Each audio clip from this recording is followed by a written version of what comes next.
the Scoop Slam Podcast.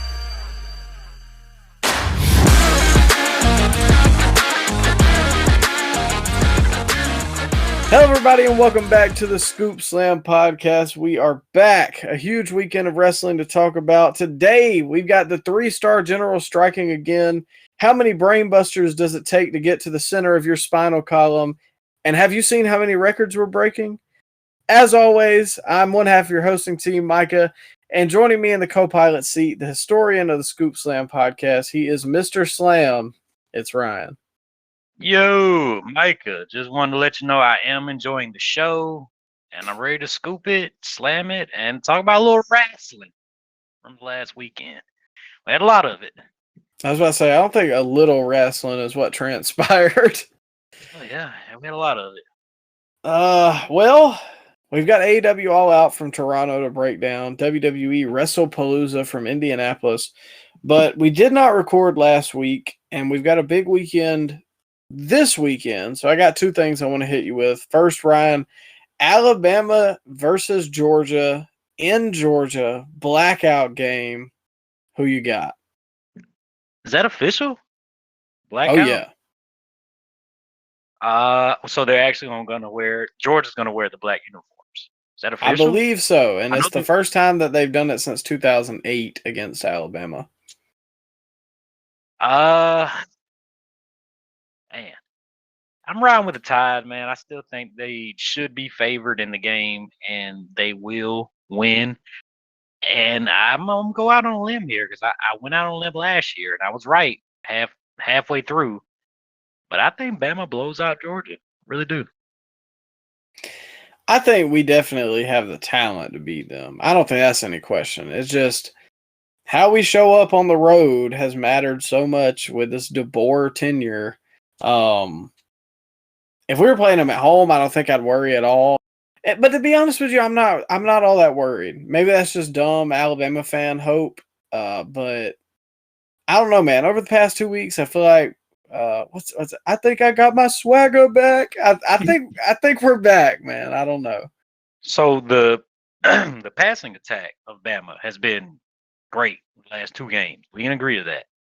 Yeah. And Georgia's secondary is probably the weakest I've seen in the Kirby Smart era. So if we just do what we've been doing the last 2 weeks, man, we can clear out Athens like we did in LSU last year when we cleared out the Death Valley. Remember that game? Yeah. When Miro scored like 5 rushing touchdowns? Yeah, I thought it was the Milroe Legacy game, and I thought we were so back because we had just lost to Tennessee, I think, 2 weeks earlier, and so I was like, "Man, we're still in it." And then Oklahoma happened, but it was crazy though because Death Valley looked like it was a COVID game in 2020 during the fourth quarter when Milroe scored his like 5th rushing touchdown of it. Dang, I'm just fumbling all over the place, Mike. I can't contain my excitement tonight. But yeah, that's what I was about to say. You're chomping at the bit to talk about this wrestling in a minute. Just all those ads, man. I'm still riding high with all those ads and constant kickouts. But yeah, man, I think Bama wins. I think Bama wins by 2 scores, and we're gonna continue to roll, and we'll see how the rest of the year goes. But yeah, we beat Georgia this weekend. Well, I'm gonna co-sign that. Last year I doubted you about the blowout, and you were right halfway through, and we still won, so I can't hate too much. One last thing before we get into it. We did not record last week. Just had some stuff going on, and also nothing happens. We didn't want to talk about it. but we're gonna get better. We're gonna get better. We're not gonna do that. We're gonna be consistent. Yeah, we'll be back next week.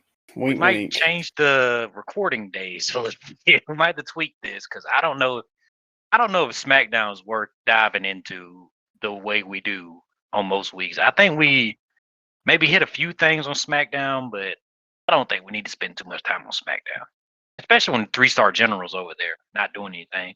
Oh man! And now, well, we'll get to it. But I did want to give a shout out because I watched the main event of Worlds Collide, and Dominic Mysterio, that's the guy. What? That's the guy for the next generation right there. Like, he is such a great heel. When he made his dad come over and put the belt on him, peak. Hey, that's the guy? That's the heel. That's the heel. That's the heel. Are you sure? I think so. I think he's like the Roddy Piper of the next generation. Over Ova and Von Breaker. Those are baby faces. I give it to, but I feel like Dom. You think Ova's a baby face? Well, he's a baby face right now, ain't he? I thought he was a heel. I think he's been going against Trick, but I don't know. I don't know. We don't watch NXT. Yeah. Orlando's a long ways away, and well, the CW network doesn't come on where I live. Yeah, we don't watch that smut in our household.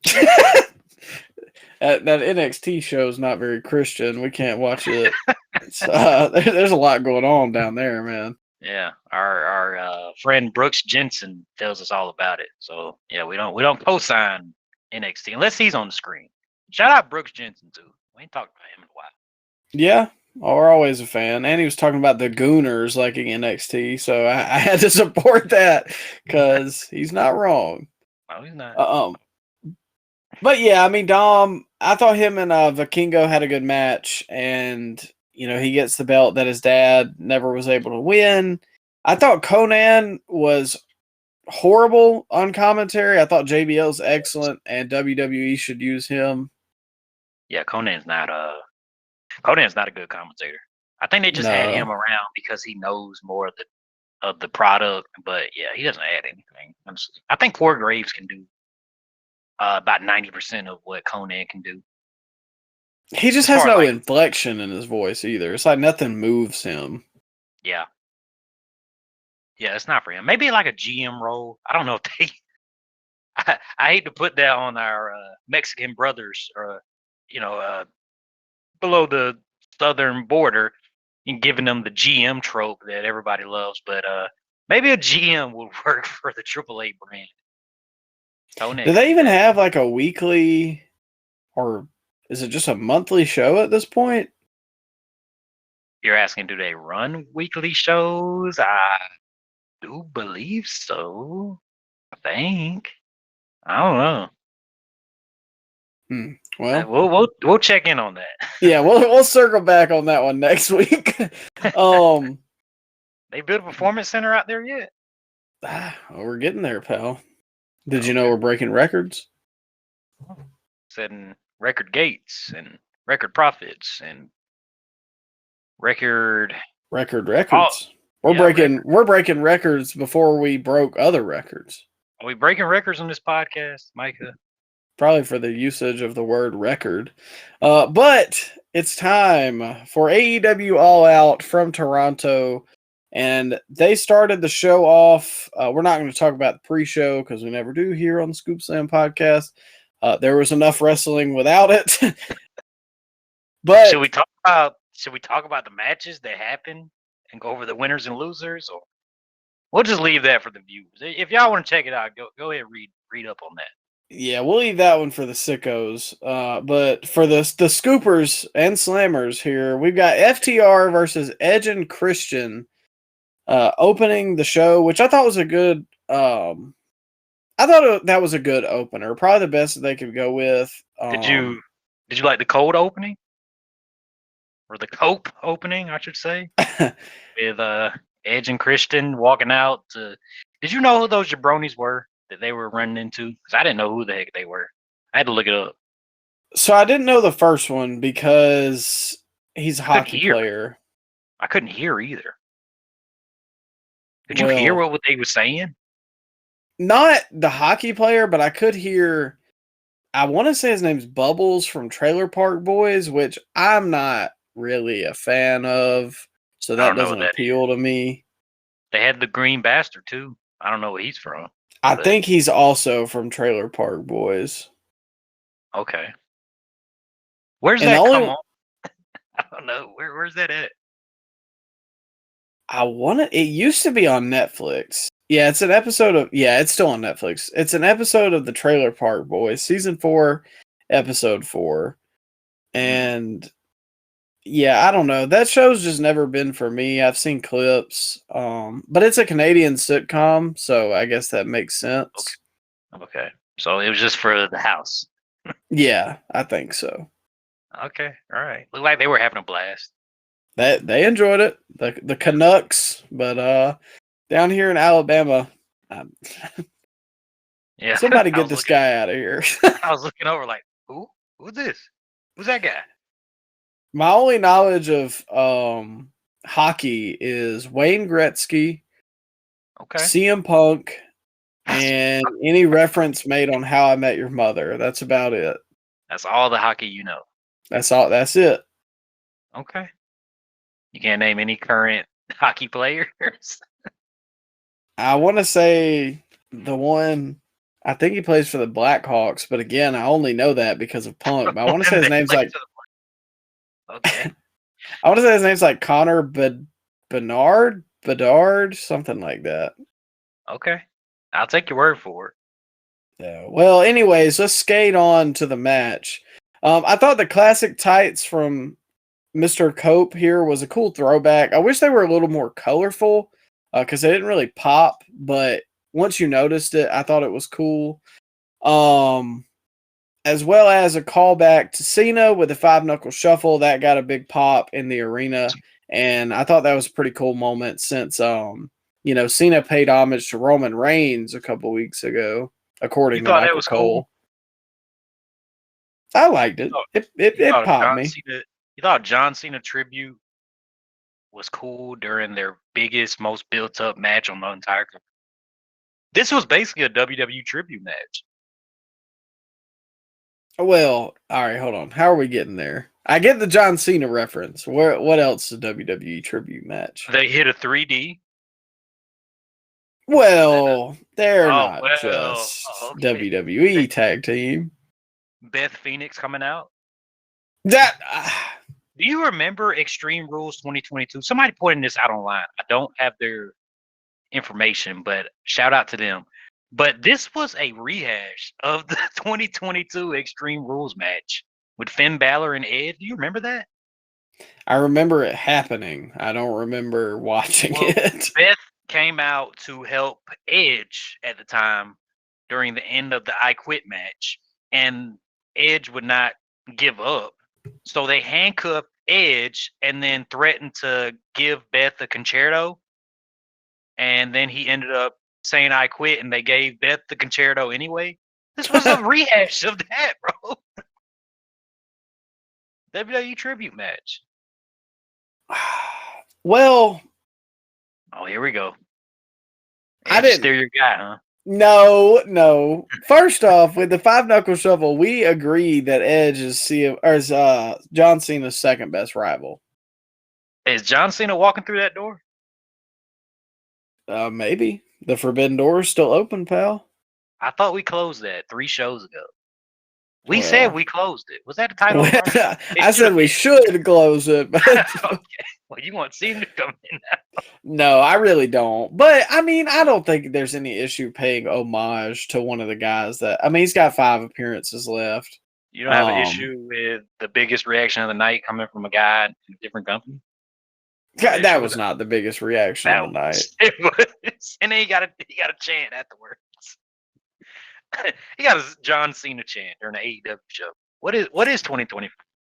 We in the Twilight Zone. We in a Black Mirror episode. I think it's just garbage. Well, politically, we're in a Black Mirror episode. And wrestling wise, apparently, man. Well, I guess they are one and the same because they're both garbage right now. Everything just feels like garbage in 2025.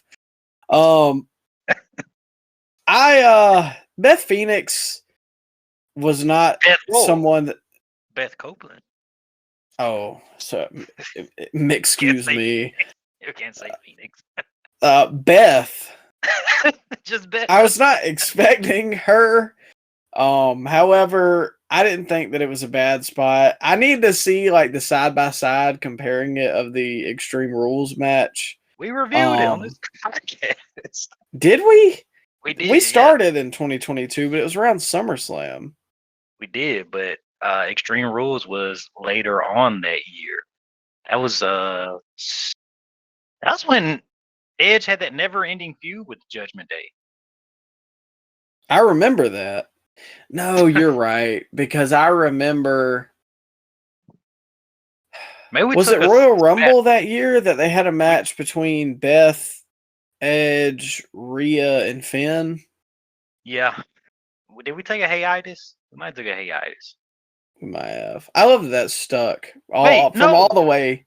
No, we did review it because that was when Bray came back. Was that 22? I thought that was 23.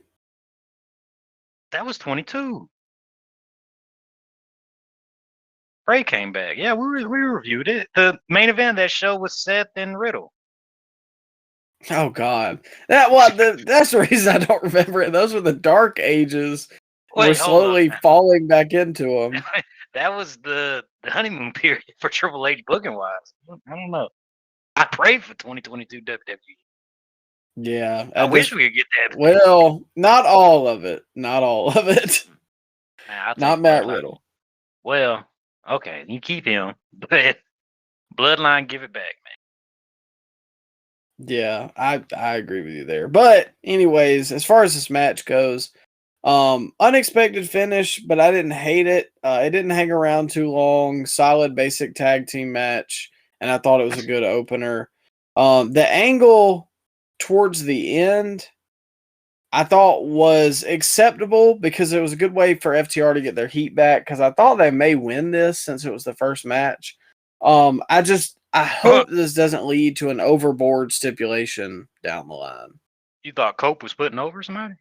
I knew when you laughed. I was like, oh wait, never mind. I have now learned the error of my ways.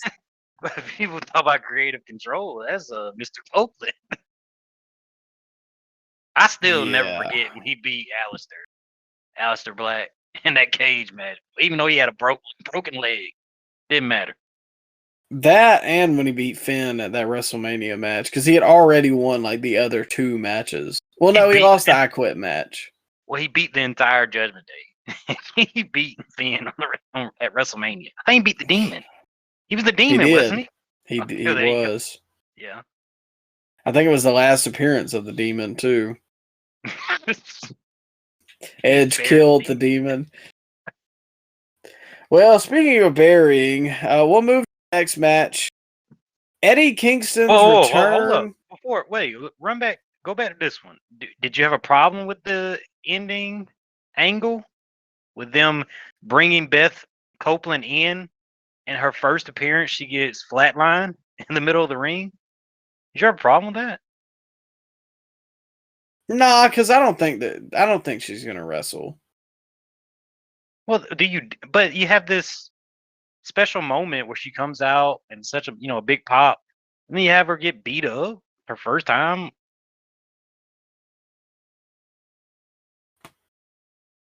Well, you gotta get your heat back, brother. Okay, all right. No, I don't know. I honestly didn't mind it because I thought it was a good way. You didn't mind her getting a spike pile drop? Nah. Okay. Trust me, we're gonna see way more egregious moments of getting dropped on your head as the further the show goes.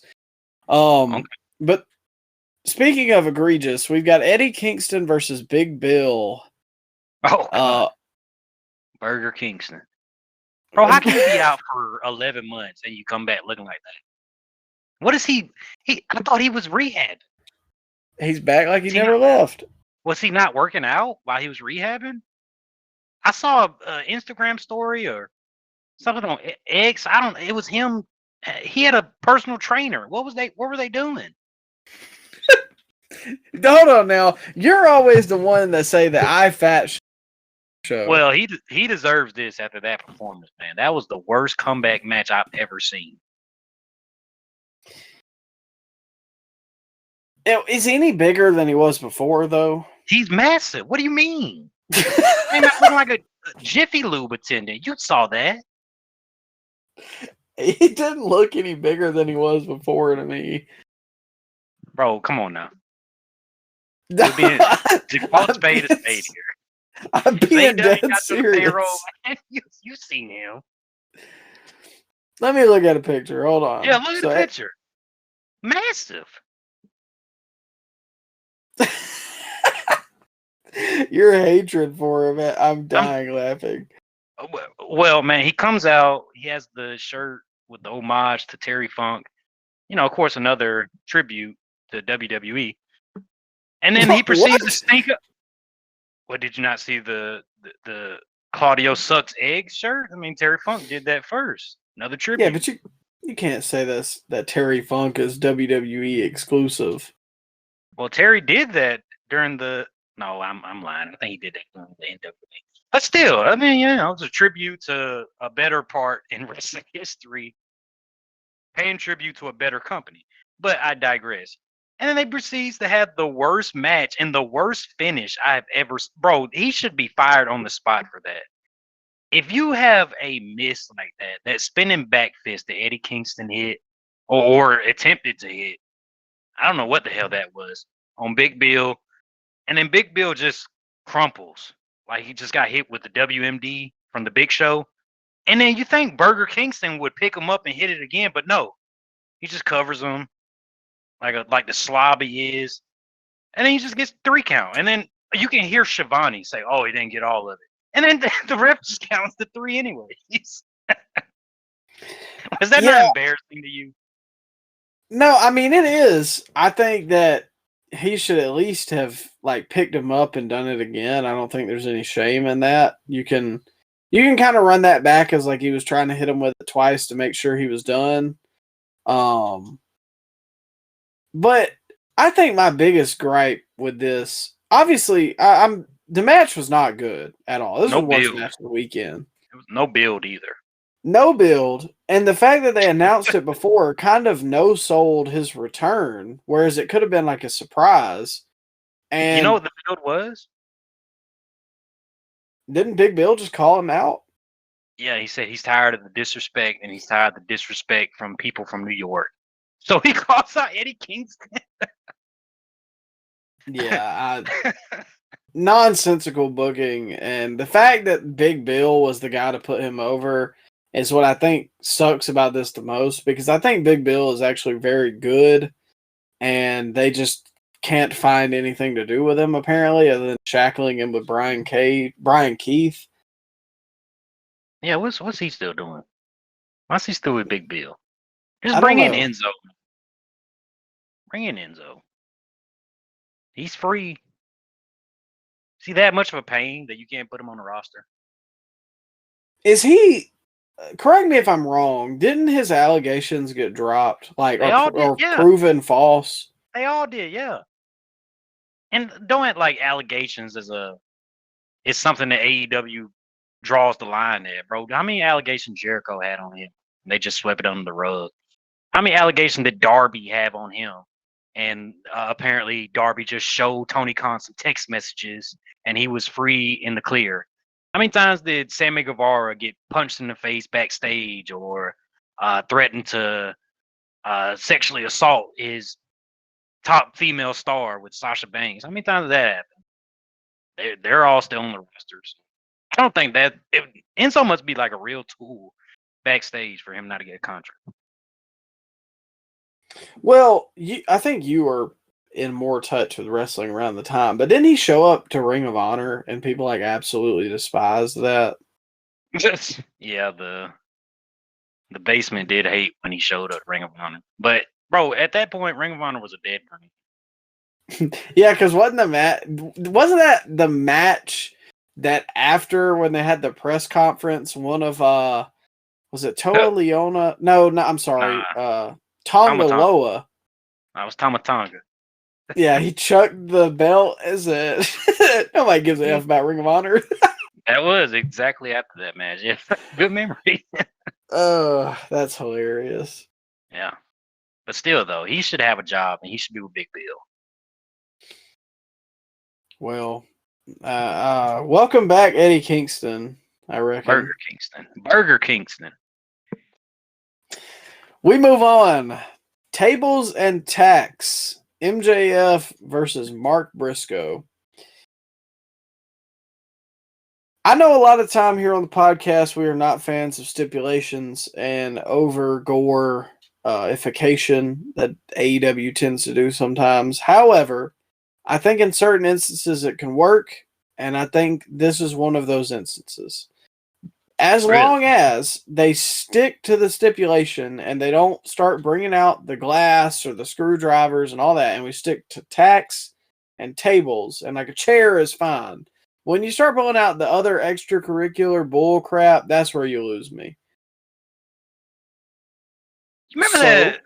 What was that a couple days ago? Ricochet had that. I don't know if he was doing an interview or maybe it was Tony Khan that said that AEW is more family friendly than WWE. well, I Imagine think that taking your was.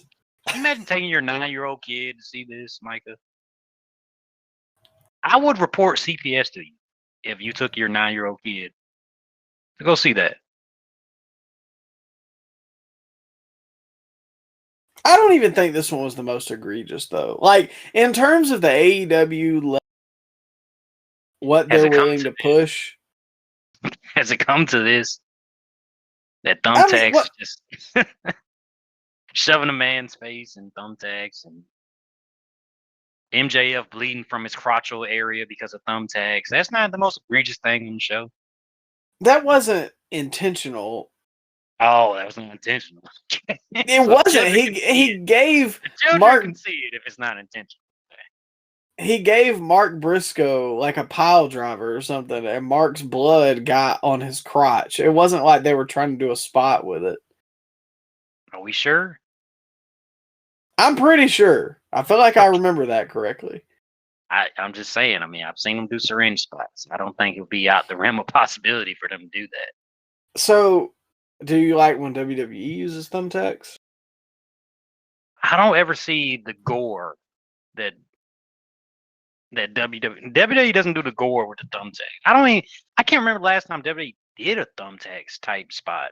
Can you? I don't think they do anymore, but I'm saying like in the past, like Mankind versus. But see, that was rare though. You didn't see it, bro. How many street fight matches did we have in the ECW arena for AEW when they just went there the last month and a half? How many street fights did we have? At least 3. How many of those had thumbtacks and staples and barbed wire and tables? I mean, how many of those did we see? Probably 3. Okay, well there you go. So we didn't have that every week in the Attitude Era. I mean, seen Mick Foley do it, but it was few and far between. He didn't pull out the thumbtacks every single week on Raw. And when he did hit somebody with thumbtacks, it was just one spot. Maybe he took a choke slam, maybe he took a tombstone in the tags, but he didn't build the whole match and have 8, 9 spots in the thumbtacks and get his face forcibly penetrated by thumbtacks. They didn't do that. So I just think it comes to a point, man, where the gore is just not necessary. And if you liked it, then good for you. But I don't like that type of wrestling. That's not for me. Well, I am usually on board with you with some of the stuff. Like, when they were doing that stuff with Darby's ear a couple weeks ago, like, I'm good. I don't want to see the syringe, all that. But this, I feel like it's tame enough that I've seen it, and it wasn't like the most outlandish thing in the world. I enjoyed most of the match. I have enjoyed most of the feud. I think the white collar versus blue collar thing is a lot of it's something people can relate to, so you can relate to this feud and a guy like Mark Briscoe. You don't think it's brought MJF down feuding with Mark Briscoe? No, I think if anything, it brought Mark Briscoe up. So you don't think MJF wrestling in a garbage match with an undercard wrestler that never wins on pay per view? You think that puts Mark Briscoe on the same level as MJF now? I think that they should that Mark Briscoe should not be an undercard wrestler But and he should is not though. lose all the time on pay per view. But But he maybe is this though. is That's the the turning reality. point for that. Oh, okay. It's like Takeshita beating Kenny Omega last year was a turning point in Takesha's career. Well, we can only Or hope. Or when Wardlow beat MJF on that pay-per-view. Oh, come on. I feel so bad for him, man. Come back, tears his pec. He got too swole, man. He was massive. He looked like he ate the former version of Wardlow. He should have been hanging out with Kingston. Oh, come on. Both got right together, man. Well, one spot that I did like was the Alabama Slam and the attacks. I always got to give that a shout out, obviously. One thing that I didn't like, however, tombstone on the chair into a 2 count, which we're going to get a lot of tombstones. None of them finished the match, which just, I don't know why, because I don't care about the super kick or the pedigree or all this other stuff, but something about the tombstone and the fact that they just do it on the outside and that's fine, and they roll back in the ring and 2 count, it just bothers me. I don't know why, and I feel like I'm beating a dead horse when I say it. Same with the pile driver, but I don't know, man. I can't buy it. However, I thought the ending of the match with the J Driller was a nice touch, and I can get past the hardcore stuff when it feels like it makes sense and it's not just like ridiculous gore for the sake of it. Well, I'm glad you liked it, man. This one's for me. I think it's brought MJF down, but we move on to match number 4 in this 8-hour pay-per-view slog we're in. Well, I assume that this next one was for you because I very much enjoyed the match as well. The Hurt Syndicate versus the Gates of Agony. Speaking of getting brought down by undercard guys, this might have been like the worst example of that. Really? Yeah, I know you like your boys, the Gates of Agony, man, but they don't win matches, and they shouldn't have been in the ring with the Hurt Syndicate. I'm sorry.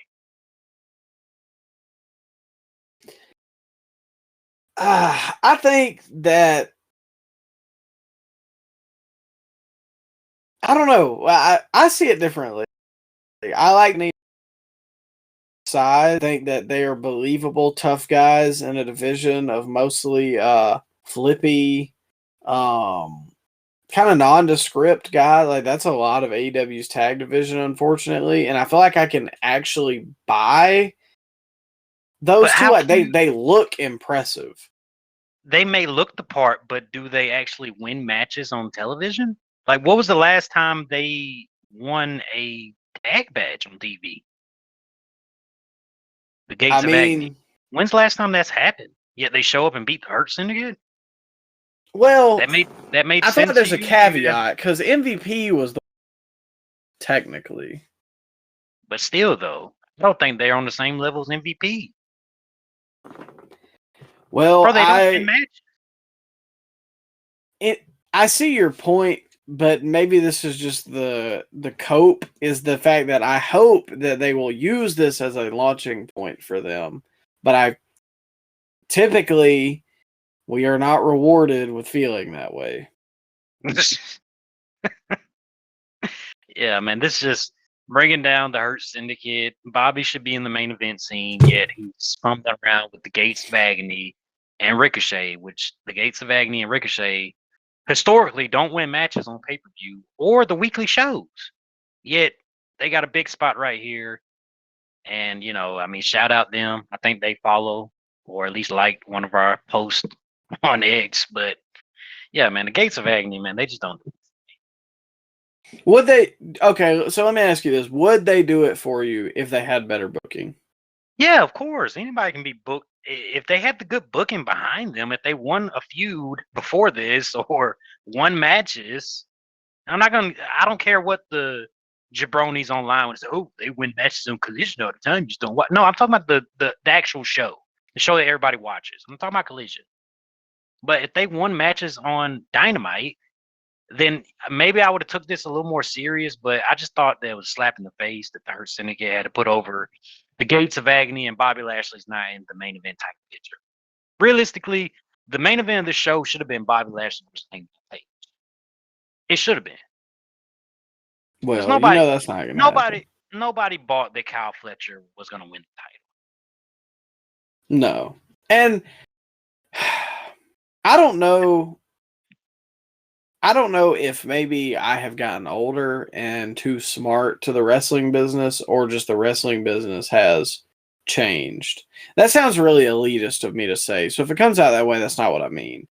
But when I'm watching, a lot of times, like, you just know if a guy's going to win or lose.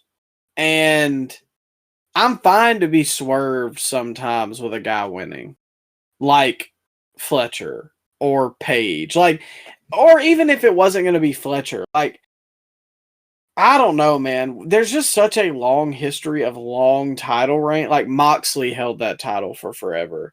And now, presumably, Page is going to hold it for a long time. And then Cody is not going to lose the title again until WrestleMania or SummerSlam, because that's the precedent that they've set. And it's just like, man, I want some unpredictability with the wrestling that I watch. I want some feuds that I can care about and put hope that, like, maybe this guy will win. And I just have not gotten that from either company. Well, let's be fair here. AEW did do that by having the Gates Vagney win and by having MJF lose. And we got Chris Statlander winning the women's title. So they had more shock value as far as matches goes, their pay-per-view. But I still don't think there was the right booking decisions that happened. I'm fine with the first two. We'll get to the Statlander one. And it's funny, I just talked about I wanted title change, but there's just a way to go about it. But final thoughts for this. If I had a promotion, if I was Tony Khan, the Hurt Syndicate would have my tag titles for 2 years uninterrupted. They are the best tag team in the world, and they are still getting my nod for tag team of the year. They should be the world champion, man. Shelton should be the TNT champion right now, actually, too. I'd be fine with that. Yeah. A 2-man power trip. That's what we said from the beginning whenever they brought the Hurt Syndicate in. There you go. MVP should beat Okada. The basement would melt. Hey, man, you remember when Billy Gunn was when he beat up Switchblade Jay White? Just squashed for like 12 That's the minutes. worst match in Dynamite history. Would it be the worst thing if MVP just treated Okada like that? Oh yeah. Oh my God. It would be US never champion, ending. He's a former U.S. champion. He was the longest reigning U.S. champion for a long time. He beat Matt Hardy in a basketball one-on-one on SmackDown. See, wrestling used to be fun. Yeah. They don't do things like that anymore. Nah. Good match, big spots, not too much cooperation or goofiness. I did enjoy it. And I had enjoyed most of the show at this point, excluding the Kingston match. I was enjoying the show, pal. And then we had the TBS Championship match. Yeah. You're gonna Mercedes. I knew you were gonna skip it. I couldn't, man. I'm sorry, I couldn't. Mercedes Moné versus Riho. Say, before we get started, did you see Gail Kim getting all that backlash online for saying Riho isn't a believable professional wrestler, and that the attire she was wearing wasn't a? I saw the whole death match thing. I did not see what she said about Riho. Oh man, the basement was pissed because she being Gail Kim was saying that Riho's attire was a little too revealing, and the AEW was purposely doing like camera shots that would like shoot up her skirt and stuff like that, and that Riho wasn't a believable threat, which I agree with all that. Maybe not the skirt thing because I didn't watch the match, so I don't know what happened there. But Riho not being a believable athlete in professional wrestling aspect, that's true, man. She's not saying anything out there. But the basement just came out and like almost wishing death on it, man. It's crazy. Yeah, as far as like the skirt and being revealing, I think there's way more revealing attire in women's wrestling. Now, I don't remember any up the skirt shots, but at the same time, I'm not like a perv who's watching for that. I'm not saying that Gail Kim is. I'm just saying like I just don't notice it. Yeah. Riho has a believable threat. I mean, it's hard for me to buy into her matches. I've never just been blown away by a Riho match. I also missed the 80 beginning pounds. of AEW. She's 80 pounds, bro. Okay, Like, what about Alexa Bliss? Alexa Bliss ain't 80 pounds, man. They're close. They're at least close. I don't think so. I think Riho may be shorter and skinnier. I think it's acceptable. You think that's acceptable? I think it's acceptable for the women's division. I hate to sound that way. She's 5'1" and she is 100 pounds. There's no way any of that's right. Maybe you don't 5'1" think with she's at least 100 pounds with high top shoe. Yo, what? She's 100 pounds. Alexa Bliss is 5'1", 102. Ryan, they're the same size. I'm not buying that. I'm not buying Riho's measurements. I'm not buying it. I'm not buying it, man. The eye test. It just doesn't pass the eye test. I'm just saying, I can live with that. I have more of an issue with the fact that Riho has just been booked the same way ever since I've been watching. Do you remember who Riho beat to become the first AEW women's champion? I believe it was Nyla Rose, correct? It was. Yeah. Is that believable, pal? Well, that's a little egregious. Oh, there's egregious. Now it's egregious, huh? Because of the size difference. But Monet is not that big. She's tall, but she's pretty skinny too. I don't know, man. Riho looks like I don't want to be like that, but she looks like a 12-year-old girl, man. I can't take it serious when she's in the ring. Just can't do it. Just doesn't pass the eye test. But is it fine for AJ to be skipping around? Well, hold up, pal. I wasn't a fan of that in 2012. That's you that was advocating for the return. Well, we'll get guilty there. as charged. I don't mind Riho in the ring, like whatever. I've just never been blown away by her. And for people to act like she is this godsend to the women's division, I just don't get it. I also don't like the fact that she just always returns, always gets a shot, and then never wins. So, like, why would I care about this person? Especially because, again, the matches aren't that, like, I've seen better. I saw better this weekend. It's not just you saying it either. Sports Illustrated said. Sorry. There's a lot of people saying it. As far as Gail Kim, I think it's kind of funny because if you speak out against Riho or Japanese women wrestlers, a lot of time people will call you racist, but they can't say that to Gail Kim. No. So they're just like, oh, well, nobody knows who you are. That's a lie. Gail Kim's one of the greatest women's wrestlers of all time. Like, she put the Knockouts division on the map. Because that's what stupid Brett Lauderdale said. Nobody even knows who you are. What? Is that the GCW cat? Yes. He said that?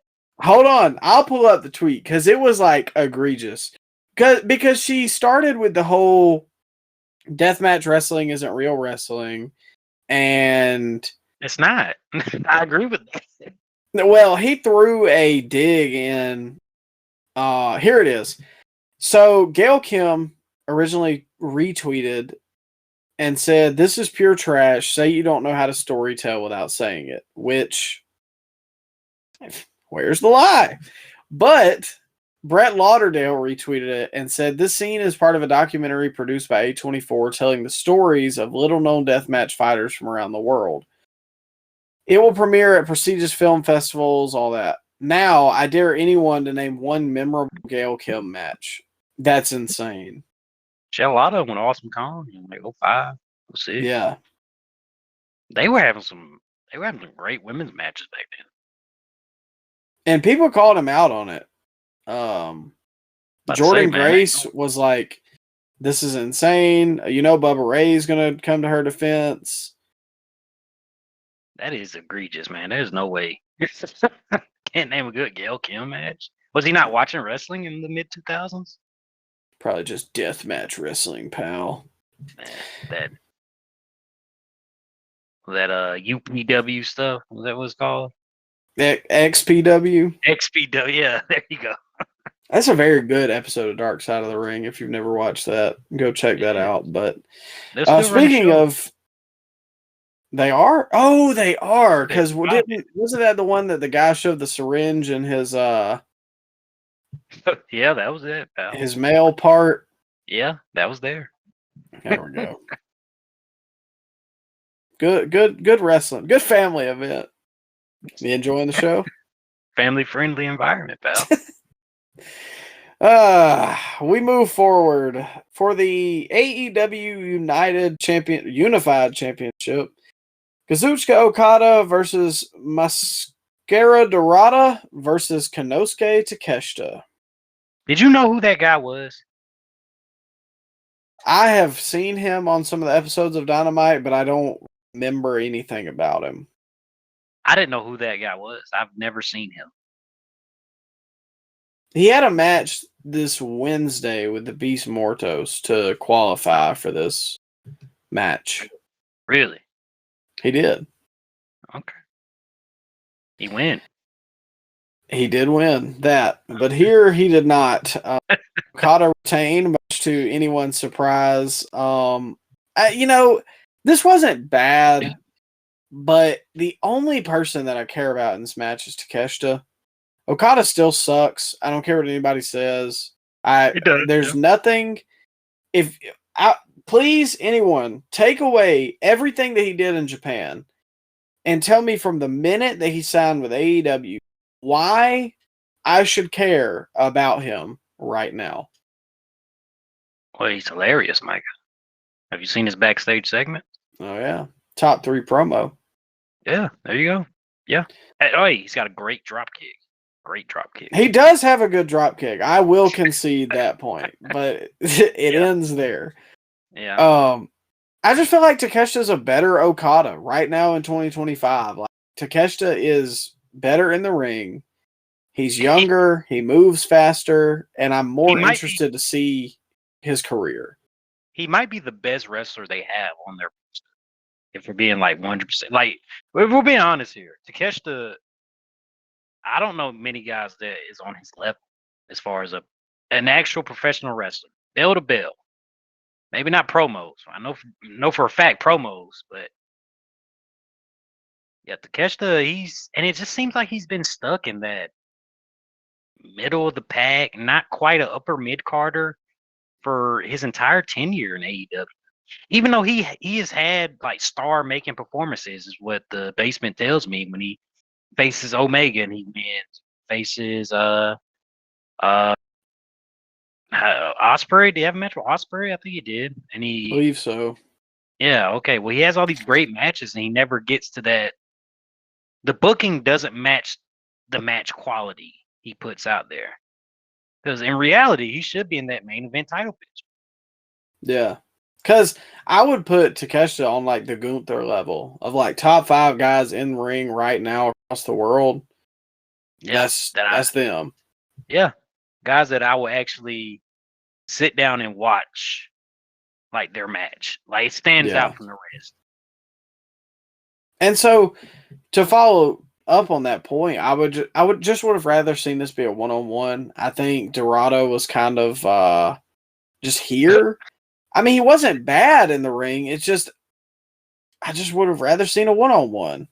Yeah, it felt like random lucha number 6 to me. I didn't feel like what makes him stand apart from Hologram or Gravity or is there any other random luchas they got, Micah? They got a bunch of them. Beats Mortos. How does he stand out from those guys? Well, I think Morto stands out because he's big. But here's my problem, and I think it just comes down to a difference of what you like, a difference of preference. I enjoy turning the show on and seeing the people that I know that I like. I want to see what MJF's doing. I want to see what the Hurt Syndicate's doing. I want to see what Kyle Fletcher's doing. I want to see what Takeshita's doing. But instead, at least every week, if not every other week, here is this guy from CMLL that no one's heard of unless you're an online fan, having a 30-minute match with Takeshita, and Takeshita wins. But it's like, why? I don't know, man. They have such a big roster. They have a talented roster. Why do these guys from other companies get to come in and get that TV slot over those guys? And to follow back on that, WCW did that when they brought in the luchadors for the cruiserweight division. But they had like 10, 15-minute matches. It wasn't 30-minute bangers. Like, do you realize how many more people could get on this show if they would just shorten some of the matches? And then they have the need to feel that, oh, we have to all-star tag every week. Here's 8 guys in one match. Like, no, I'm not watching this. Like, that's my problem with AEW television right now. The all-star tags or the $500,000 tags. Like that. Yes. Yeah. And they're doing another one too this Wednesday. Did you see that backstage segment? I did not. Well, they had a backstage segment with your favorite wrestler, Mark Briscoe, and of course he's doing the comedy. Oh, I did see this. He has the jabronis behind him that's, laughing along and doing their SNL comedy sketch tryout video. And out of nowhere, Mark Briscoe asks the infamous Kyle O'Reilly, "Hey, did he say he's gonna be there?" And then Kyle O'Reilly holds up his thumb, and then the whole crowd erupts because the return of the great Orange Cassidy. Absolute cinema. I just got my hands in the air right now, man. Absolute cinema. Are you sure your hands aren't in your pants? Hey, now. I'm not watching NXT. I was going to say that takes a double meaning because, pockets, but well, let's think about what some people do to those Orange Cassidy matches, but there you go. Some of us do it to NXT. Anyways, yeah, that match wasn't bad. It started to drag towards the end too. It was going for a long time. I think it got 25 minutes. I think it's the third longest match on the card. I wouldn't doubt it. But yeah, man, I want to see the same guys every week. Me personally, that's what I tuned into Dynamite for, not just random matches because, this will be a good match. Yeah, this match went 21 minutes. Dang, I believe it, and it should have been 15, and it would have been just fine. Yeah. But speaking of people that I don't want to see every week anymore on Dynamite, Jon Moxley versus Darby Allin in a coffin match. Yeah. Thoughts? I thought Bryan Danielson on commentary was good during this match. Now, he got a little ridiculous at the end of the show, but I thought he added a lot to this match right here. But I do agree with that. I liked him for a lot of the show, but in the main event, he started just kind of yelling for most of it. And it was so weird because the crowd was just silent. Yeah, and it was weird. But I think Danielson is a good addition to commentary. Yeah, I thought they were going to just take Shivani off commentary, but apparently just add on one. So it's 4 commentators now. God. At least they subbed him out for Taz for a little bit. Oh, God. Sub them both out. Get them out of here.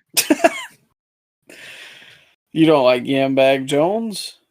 Just have Brian and Nitro do the shows, man. That would be fine.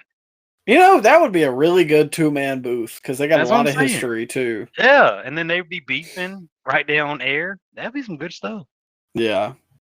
Well, speaking of some not good stuff, I got a couple things here. I thought Darby diving into Mox with the standing coffin was a cool spot. And again, I know some of the hardcore stuff doesn't appeal to you. I did like some of this. There were some coffin spots that I enjoyed. They looked brutal. I think he back body dropped him onto one. He did a razor's edge onto a coffin later. I know that junk hurt. But it was a brutal match to watch, as it should be. Why did the Death Riders come out there just to leave within 2 minutes of being out there? You see that? Hype moments and aura. Okay, all right. I really don't know. I have no idea. But Moxley said he wanted to do it on his own. So he sent the Death Riders back to the back, but kept Marina out there? Yeah. Why? Hold on. We're going to get to the interference aspect of this. All right. As always, I can do without the fork spots. It just doesn't appeal to me. I don't care. There's better ways to get a guy busted open. Who does that appeal to, though? Like, because the fans aren't reacting big to this. They're reacting in the moment, but then like 15 seconds later, they're just sitting on their hands again. So like, what can make the crowd have a sustained pop at this point, Micah? In terms of like the plunder matches, anything. Yeah, I don't know. You're numb to it at this point, right? I think so. Because even it has now become a heel spot to not get a table out if the fans want it. And the fans will just hijack your match if they want tables. There was tables in all these matches, maybe except the first match. I think you're right, actually. Maybe the Okada match, the Mercedes Moné, and the Hurt Syndicate. Well, man, at least half of them. They wouldn't be able to break the tables in the Moné match with Riho. Here you go again. Well, yeah, I don't know. I think it appeals to that same subsection that likes deathmatch wrestling. And what did Kenny say that they wanted to be a what was the word? Show. They want to be a variety show? Yeah, but there was a word for it. I can't think of it, but I just picture the guy. You remember that headline I sent you earlier about the guy that kidnapped 4 people and put them in the basement? That's just what I picture the AEW sicko that enjoys the deathmatch stuff. I picture those type of people enjoying this match. Am I off base there? Well, yeah, I've always told you that I think it's the people that like the Terrifier movies. You push back on that. Yeah, I like the first one. I didn't see the second one. Here's the thing about AEW, and this is going to probably come out horrible, but it just has like the Rick and Morty fan base. Like, I know you don't really like anime either. Like, My Hero Academia is a good show. There's some flaws, but it's a good show. But the fan base, oh my God, you couldn't pay me to like wear a My Hero Academia shirt in public. That bad, huh? Well, a lot of money will do anything, but if you were like $10 to wear this My Hero shirt out in public, nope, I'm good. I don't need your $10. It's just bad, and that's the way I feel about AEW, because I feel like for the most part here on the podcast, we call things down the middle. You tend to lean a little towards WWE. Well, man, and sometimes I do. I just like good wrestling, man. And that's not what we get when we watch AEW. But you can't say that online because you get buried. Oh, this is an L take right here. No, bro, I just don't like unnecessary gore, and I don't like finisher kickout fists, and I don't like matches, random matches with undercard guys going 30 minutes on weekly television. I don't like that. But apparently, you're not a real wrestling fan. You don't like real craps unless you enjoy a Riho versus Statlander match that goes 25 plus minutes. But that's just not. I don't like that, man. As a fan, I just don't get excited about it. I don't care how many big moves you can hit. Can you tell a story? Can you talk me into the building without using vulgarity? Shout out Tony Storm. But I mean, the deathmatch stuff, it appeals to a certain subsection of fans. And if you call it out, they call you a baby or, oh, did you start watching wrestling in the PG era? And just, I mean, Why, it's yes, hard I to, did. yeah, it's hard to be a fan of the AEW product when the actual fans will just jump down your throat when you point out anything or you try to criticize anything that they do on the shows, man. Like AEW, some perfect beacon of professional wrestling, and it's not. Maybe 2021 came close, but I mean, who was spearheading 2021? That was Mr. Phil Brooks, and he ain't there no more. So Yeah, I think that's a lot of it. It's just like we are labeled like, oh, you fed podcast just because we don't just glaze everything AEW does. Like I feel like I have been pretty fair, and I've even said that AEW is promotion of the year this year, and I'm still standing by that take after this weekend.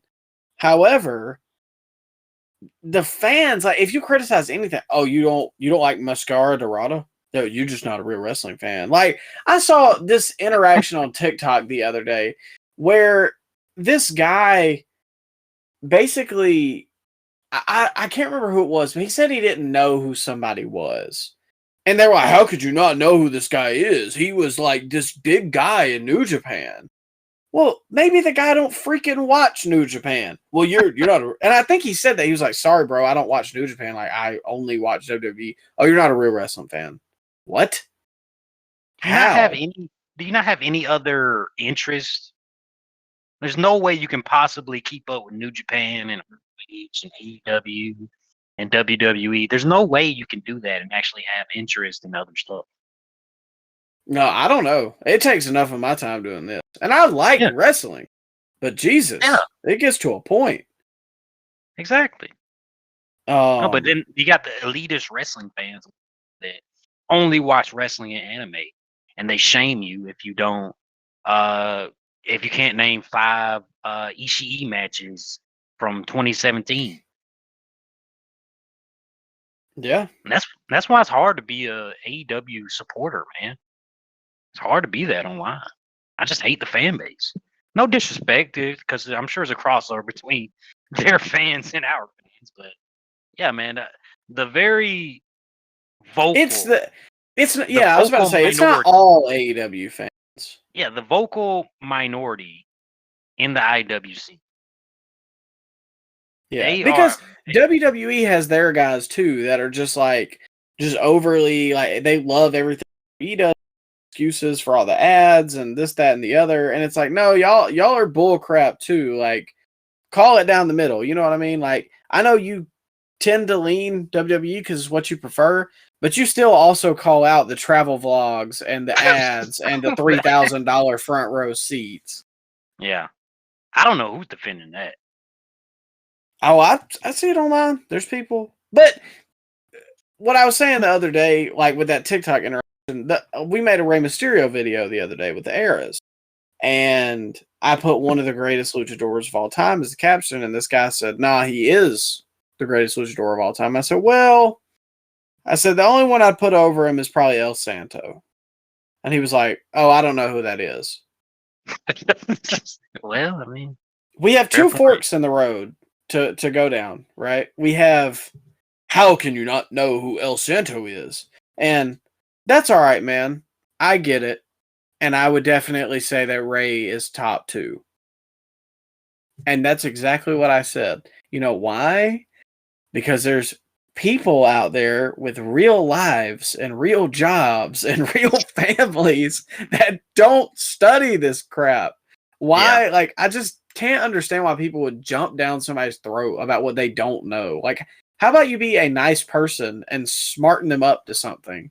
Me telling you off about how you don't know Mitsuharu Masawa and being a douchebag about it is not going to make you him up. Oh man, you should have seen the comment section under that. There was a post, I think WWE posted it, of Stephen A. Smith of him ranking his top 5. That Man, was if rage you bait. the comments, oh my god, man! Like, I'm sorry, Stephen A. Smith wasn't watching VHS tapes of Masawa from 1993. He's a average fan that watched when wrestling was at its most popular, and that's what they know, and that's what the average fan knows, man. So you don't have to be Wait, a hold on. you don't Were have to, people really in the comments like, "Where is oh yeah, Masawa on Stephen yeah. A's list?" Oh yeah, of course, yes. Oh my god, The hatred for the hope Goldberg, is lost. the hatred for Goldberg too was just something I don't think I've ever seen before. This is That's his list, actually man. hilarious. This is his list. Let him rank them. I don't. Well, not only that, but like, dude, okay, he had 4 of the greatest of all time. I give you that, and then you put Goldberg. That's bait. That's rage bait. Be smart enough to not fall for the rage bait. Well, I mean, he was a fan during the late 90s. I mean, nothing wrong with that. WCW guy. He had the Road Warriors in there too. I mean, he know a little ball. Yeah, a little, but that's what I'm saying. Like, do people have the inability to just keep moving with their But life? let's not act like people don't have Dolph Ziggler as their favorite wrestler of all time on their list. Whoa. Let's not, because I mean, Hold on. Well, there you You've go. touched I'm too close to talking home. I'm talking to one.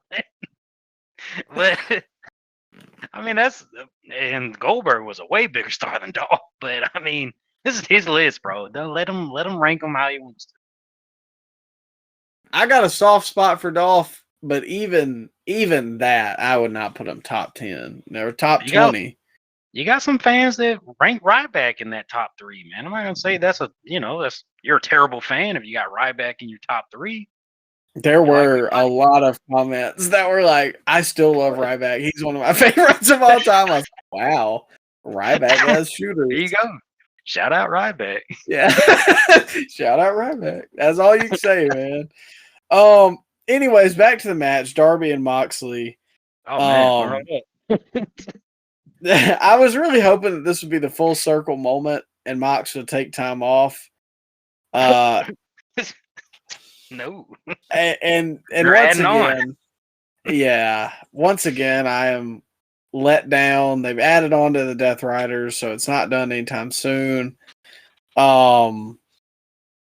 Roman's returns. People love to hate on how many times he's returned. I think Pac probably beats him. Well, he's got a new haircut now. That worked. That was a little jarring. Nah.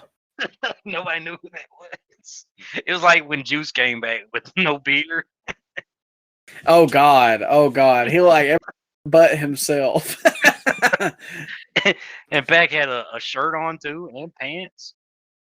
That was probably the most off-putting thing. Bro shows up everywhere with his gear on. And the one time he just shows up in a shirt and pants.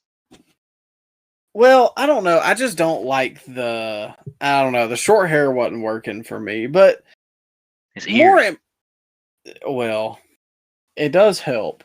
But more importantly than that, and Pac returning, why did Moxley win this? Like, why did he really need this win? Does he need any of these wins at this point? Well, you talking to the PWI's number 2 wrestler of the year, pal. So yeah, of course he's gonna need the win. The list probably came out and they changed the finish. You think that's what it was?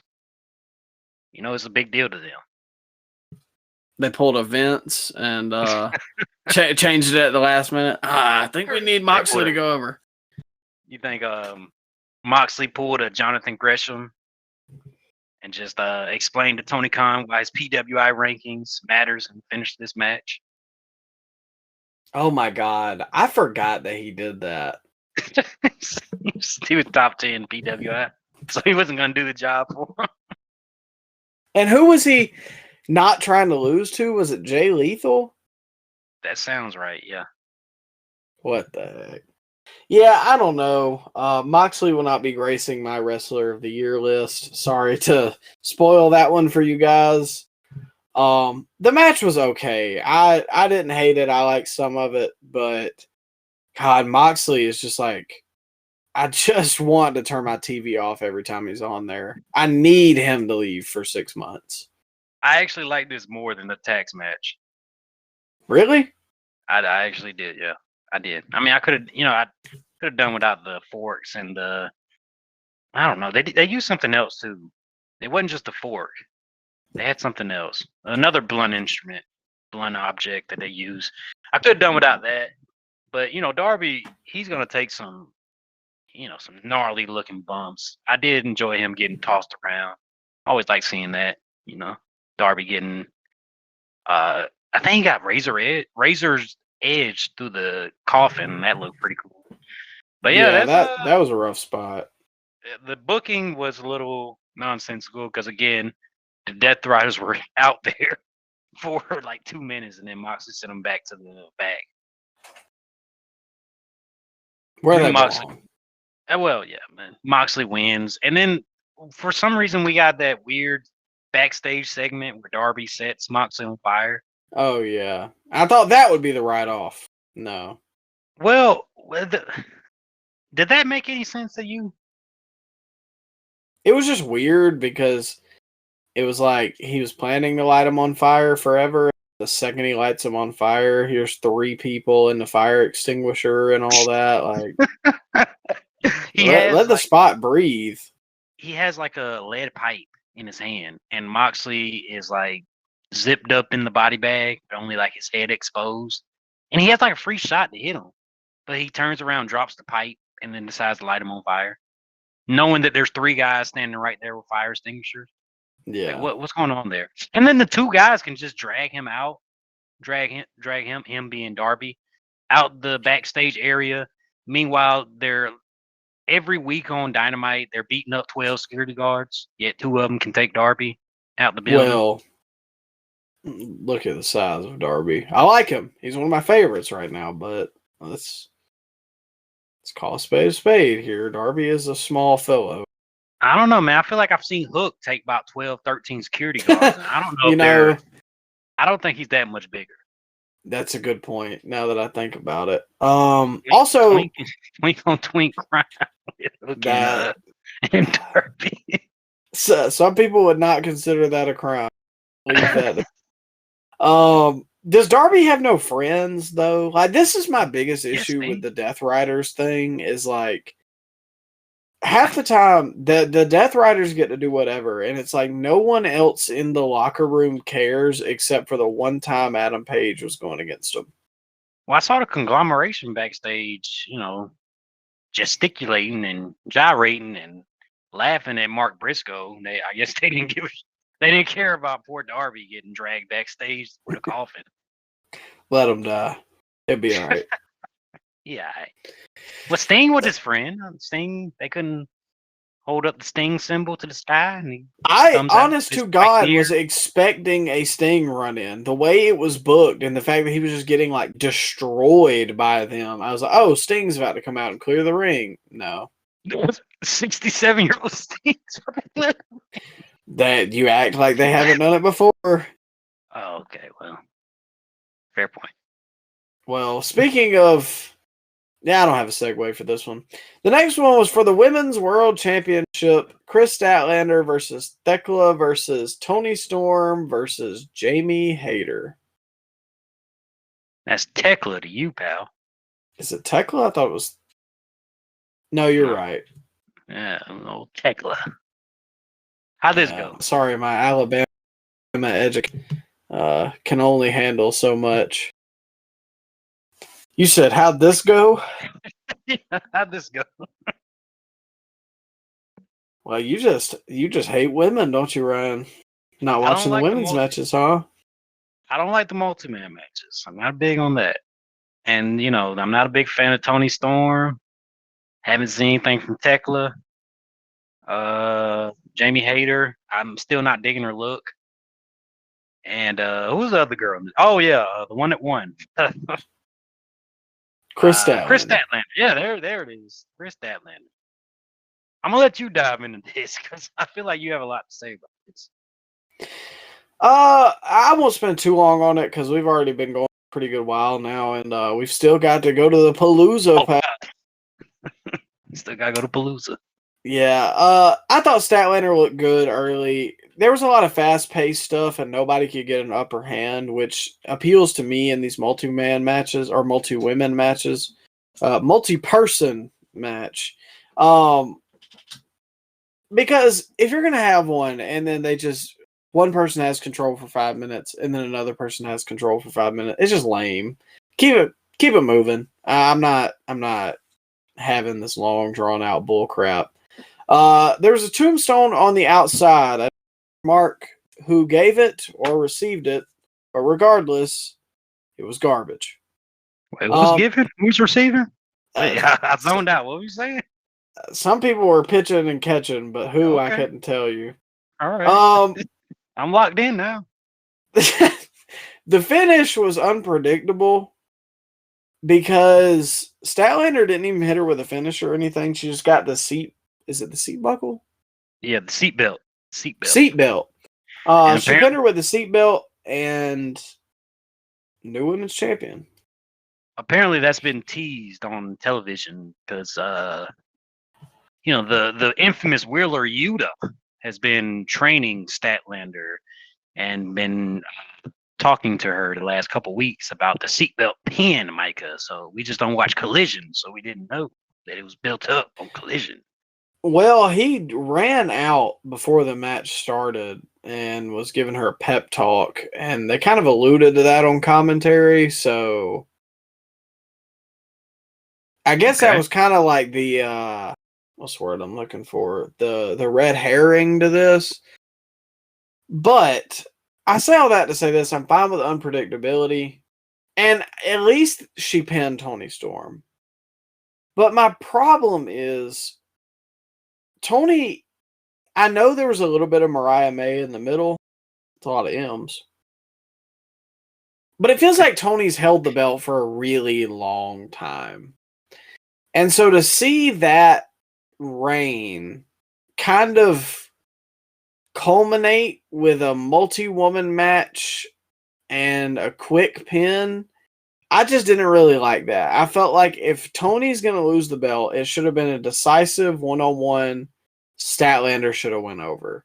Or if she had cheated with Yuta helping her, then okay, I could also see that. Because then that just gets like a scum reaction, because she cheated to end this great reign.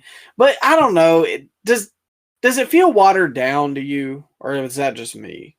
You want Death Riders to pollute the women's division too? Well, I don't know what Yuta is anymore. He came out with the Death Riders last match with Moxley. But the conglomeration, they could reunite the best friends. Has anybody been clamoring for that? I'm sure somebody's out there clamoring for it. Okay. All right. Yeah, I don't think Statlander is the first person to win both TBS title and the women's title.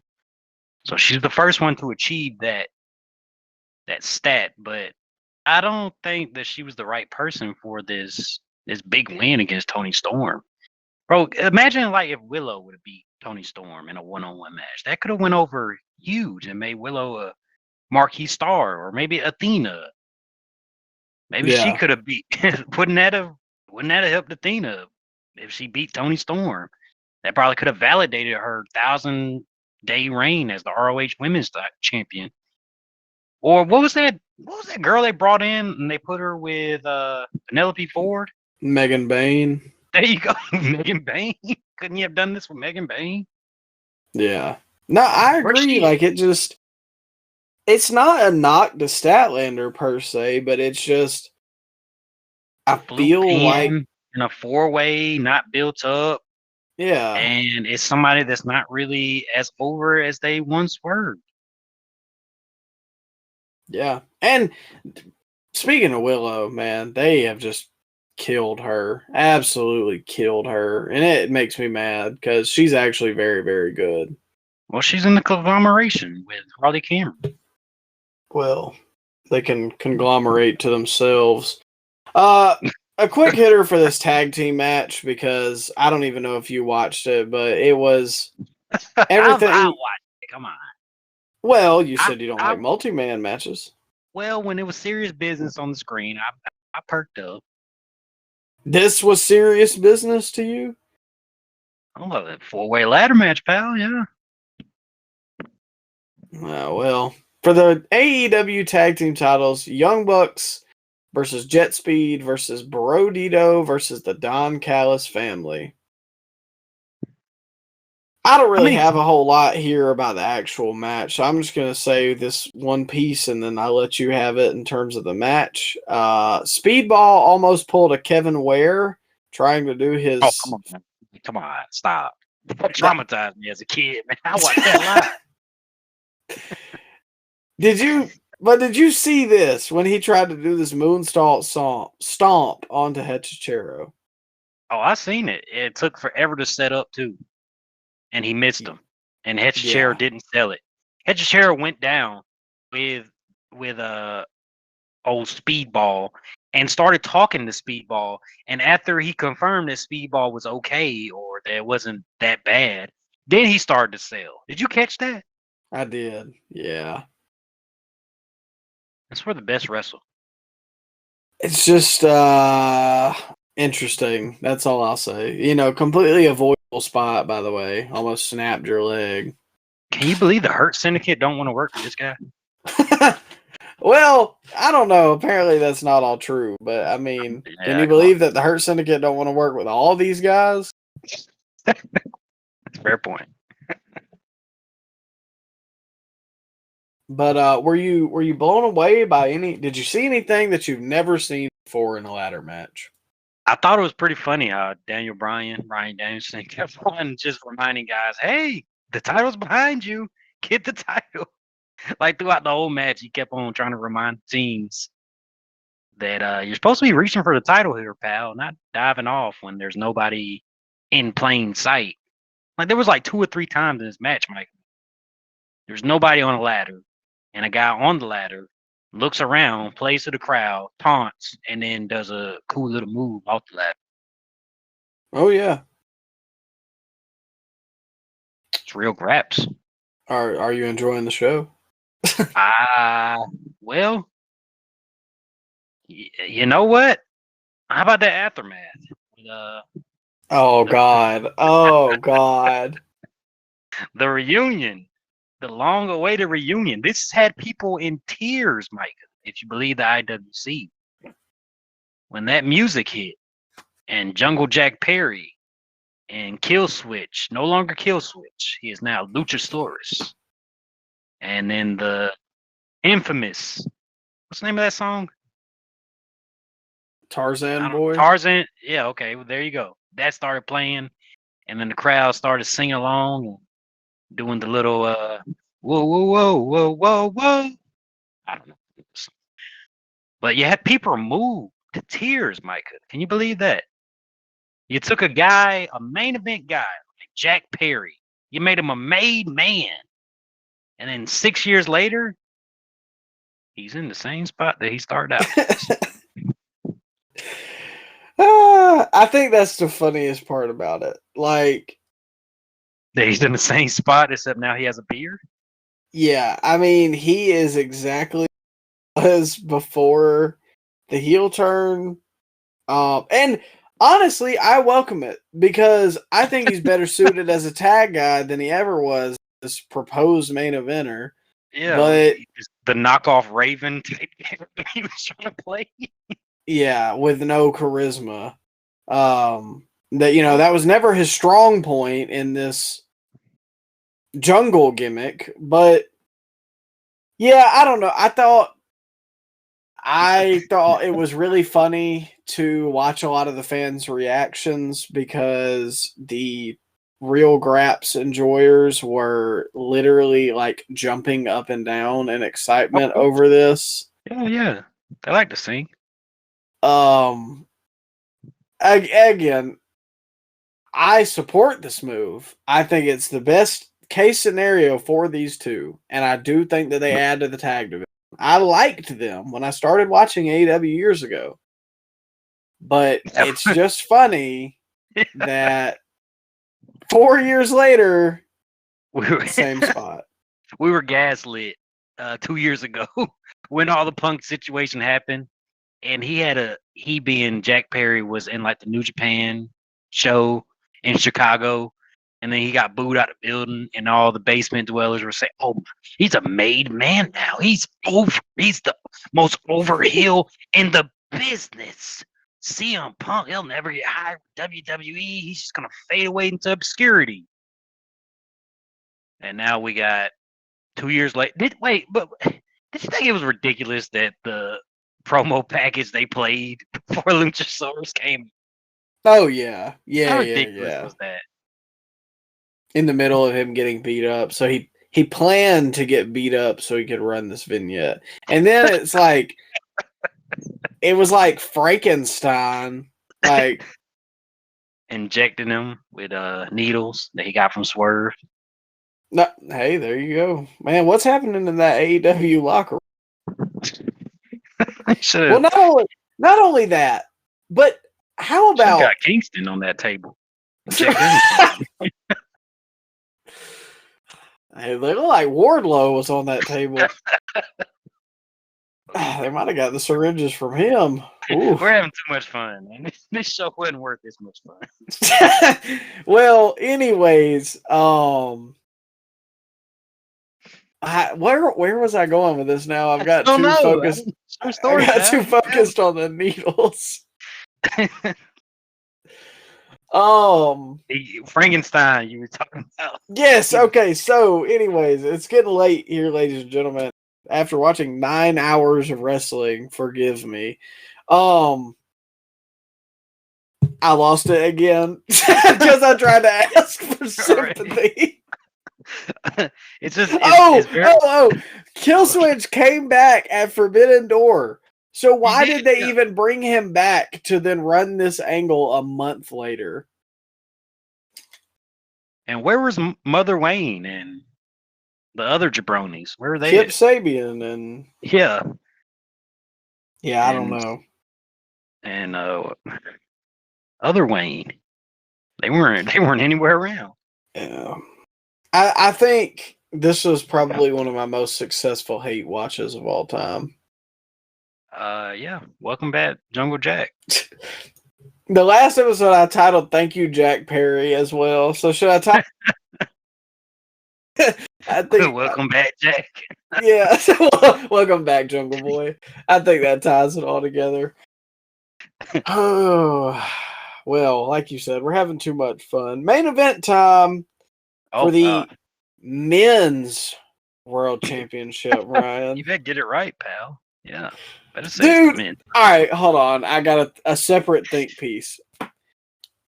If I say world champion Toni Storm, is that wrong? No, she's the world champion. If I say world champion Adam Page, is that wrong? No. That's what they are. The world champion. Yeah. Now, when we start adding labels of women's and men's, isn't that a little against the whole thing that gender equality is supposed to be preaching? Just a thought. You would think, you would think. But in their minds, that puts it on the same level when you qualify it by saying it's the women's world champion or the men's world champion. And I don't know if they had a meeting backstage, but I don't know why Fletcher is saying. I know Hangman's been saying it for But now Fletcher is saying it in every promo. Like, you think we're gonna get confused and think you're gonna be challenging Tony Storm for the championship, Al? Yeah, that's what I'm saying. Like, the caveat is who's holding it. I know who the champion is because of the person holding it. Like you said, if Tony Storm's holding it, okay, it's the world championship for the women. You don't necessarily have to quantify that. Now, I know in layman's terms, we typically say the women's world championship because a lot of times that's what they're titled as. But they also have that on the freaking belt. They have women's world champion. They don't have men's world champion on the belt. So I don't know. It just feels like one of those things that, like, we're trying to be so progressive that we end up not. Does that make sense? Yeah, I get you. Yeah, we're going around our elbows to get to our wrist. Yeah, I get you. Yes. So, anyways, for the men's world championship, we've got Hangman Adam Page versus Kyle Fletcher, and this one, The indestructible Fletcher, Terminator Fletcher. he's got Brock Lesnar's neck. Yeah, strap in, ladies and gentlemen. This was a long one. I really don't have a lot of notes because we knew what it was going to be. Exactly. I said the crowd did not want to be there. Like, they wanted to go home. You could tell. Oh, yeah. Well, it's the typical, we've been at this show for 6 hours. And I'm tired. And a lot of times that's what kills the AEW main, unless they have a banger, like something big, like the Page Moxley match. Like it was the marquee match, but I can't really say that this was like the marquee match of the event because you knew Page was going to win. So while I think both guys are good in the ring, I think they tend to get a little carried away with some stuff. You think? Yeah. I did enjoy most of this match. I think it could have shaved about 15 minutes off as per usual. 25. This was 39 minutes. Oh, Jesus I think Christ, I think they could have shaved 20 minutes of this match. I we knew think the finish. 25 for a main event is a good benchmark to have. 30 for WrestleMania or in your big shows. Or like 40? a match. Bro, if it's a match that we don't legitimately know what's coming, okay. But Yeah. this is a match that we knew what this was. We knew what it was going to be. And why is the referee even there if they're having multiple table spots in the match? What is the ref there for? Are they not supposed to just, DQ somebody for using tables? Yeah, I don't like that. And I think we talked about this a couple weeks ago. It may have been All In. Why is that No, not DQ? I feel like it was actually a WWE show. Because the announcer's table is an extension of the ringside area, so sure. But no, like the guys grab a table out from under the use it. How is that not a DQ? That is a foreign object. Yeah, right there in front of the referee too. Just have the announcers count the pin.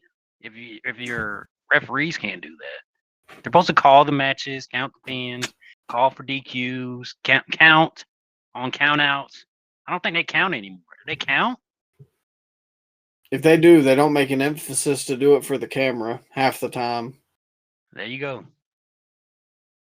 And Fletcher can kick out of godly moves and over again and not sell it 35 minutes into the match. Bro, did you see his selling 35 minutes into this match? Well, I Like, know he they was- had he an was just keeping exchange close. pretty. Yeah, I was about to say, I know they had an exchange pretty deep into the What? match, like close to the end, where it was just like no sell spam. But like Fletcher just got up and demanded that Hangman start clotheslining him. And he just stood tall and just ate all the clotheslines. That's something that you would do if you just got dropped on your head multiple times through a 40-minute plus match. No, not me. Yeah. I'm trying Is to that- rest. Is this wrestling psychology in 2025?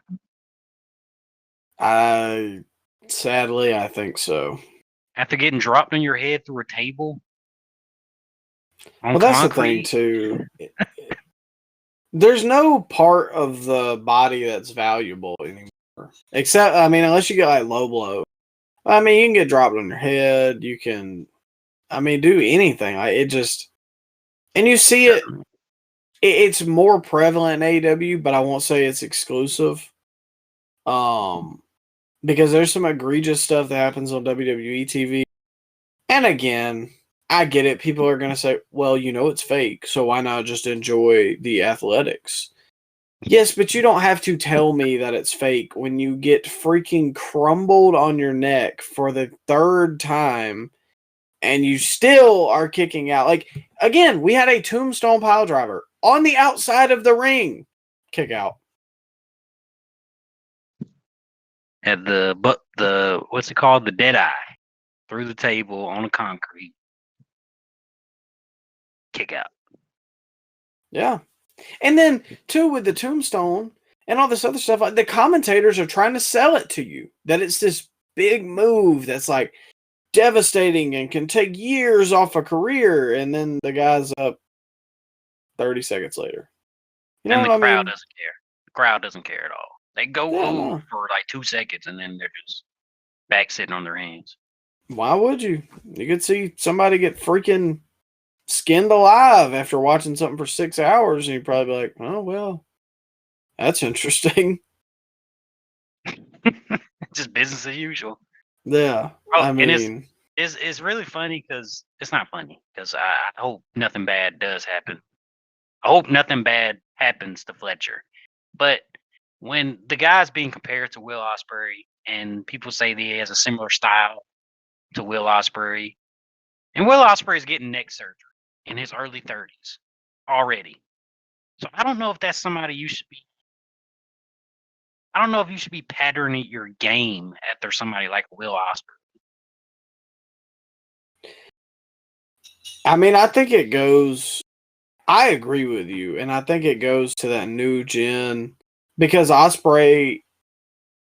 I think a lot of his style kind of stems from a guy like Seth Rollins, and Anime. and Anime. I thought you said and Ray. I was about to say, well, that still goes with my Oh, point no, get out of here. We ain't doing that. because look at Seth. I mean, he had knee surgery pretty early into his career, and I get injuries can, but at the same time, Fletcher's about 50 pounds heavier than Osprey, and doing all that, landing on your neck, like it does come back to get you. And I don't know, man. I would hate, like you said, for a guy like Fletcher to finally reach that pinnacle in 2 years and then have to take time off because he has to get neck surgery when he doesn't have to wrestle like that, man. Like you are physically impressive. You can do the power moves. You can even do a flip here and there. But why is there such an incessant push to just do all these neck and head spots all the time?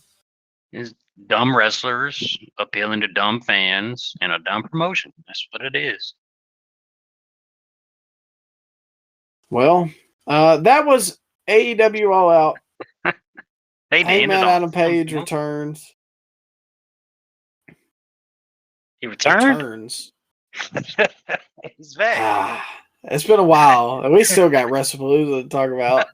He retains. Okay. And so I wish he yeah, would go Ryan. away. He's not that bad. Well, What are you giving All out of 10? this is not a memorable show. I think I might give this a 2. Maybe Wow. a 2. Yeah, I don't think for this whole weekend, these shows just didn't do it for me. I don't even think I can give a Wrestlepalooza a high score either, man. I didn't enjoy this weekend of professional wrestling. I just didn't. So would you say All In was better? I would not say that at all. It just depends on what you like, I guess. Well, you 'Cause, I gave mean- All In a 3.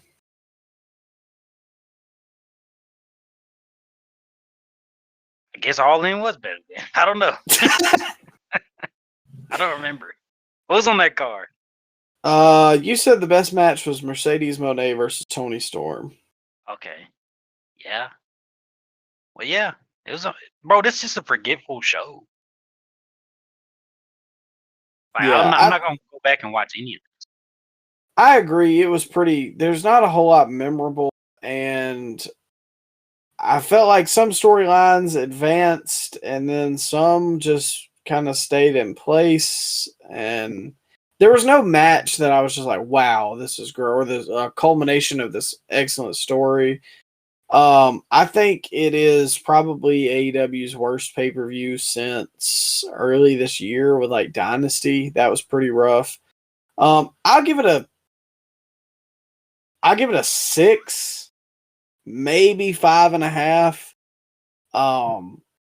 I truly do not think it was bad. I just think that after watching it for 6 hours, I don't really feel like, wow, I'm glad I watched this pay-per-view. And as far as the best match goes, I think personally I enjoyed the Mark Briscoe MJF match the most. What would you say was your favorite match, Ryan? I give it to the ladder match, 4-way ladder. Interesting. Yeah, maybe that match. See, with the ladder matches, to me, I just feel like I've seen it all, so it's really hard to me. However, Yeah. the one they had on SmackDown this year, I would probably put in my match of the year. The one they had consideration. The one they had at SummerSlam was good too. That was pretty good, yeah. But we've got a Palooza to talk about, Ryan, and because we've already been here for about an hour 45. They started us off with Brock Lesnar versus John Cena, and I know you've got a lot of thoughts here. Yeah, I thought it was nice of John Cena to come out with the AEW roster on his entrance. I thought that was a touching moment. I have a separate dig for the same the same entrance. I said that John Cena comes out with his median age fan group, and when you are arguing with me online, Cena being good, this is who I imagine. This is who you're arguing with. This is who I'm arguing with. Yeah, man, he had the entire C Nation with him. Brock Lesnar's effing kids, man. He takes them to F5 City. Oh man. But before they had a pretty good cold open, the pyro and the sports type promo package. I don't know if you caught any of that, but it was good cold opening. Maybe a little too much pyro. Yeah, I was gonna mention that and I forgot off the top. I thought that it was a glimpse into the past that seems too far out of reach now, sadly. Triple H said that this was the final form of WWE. Dang.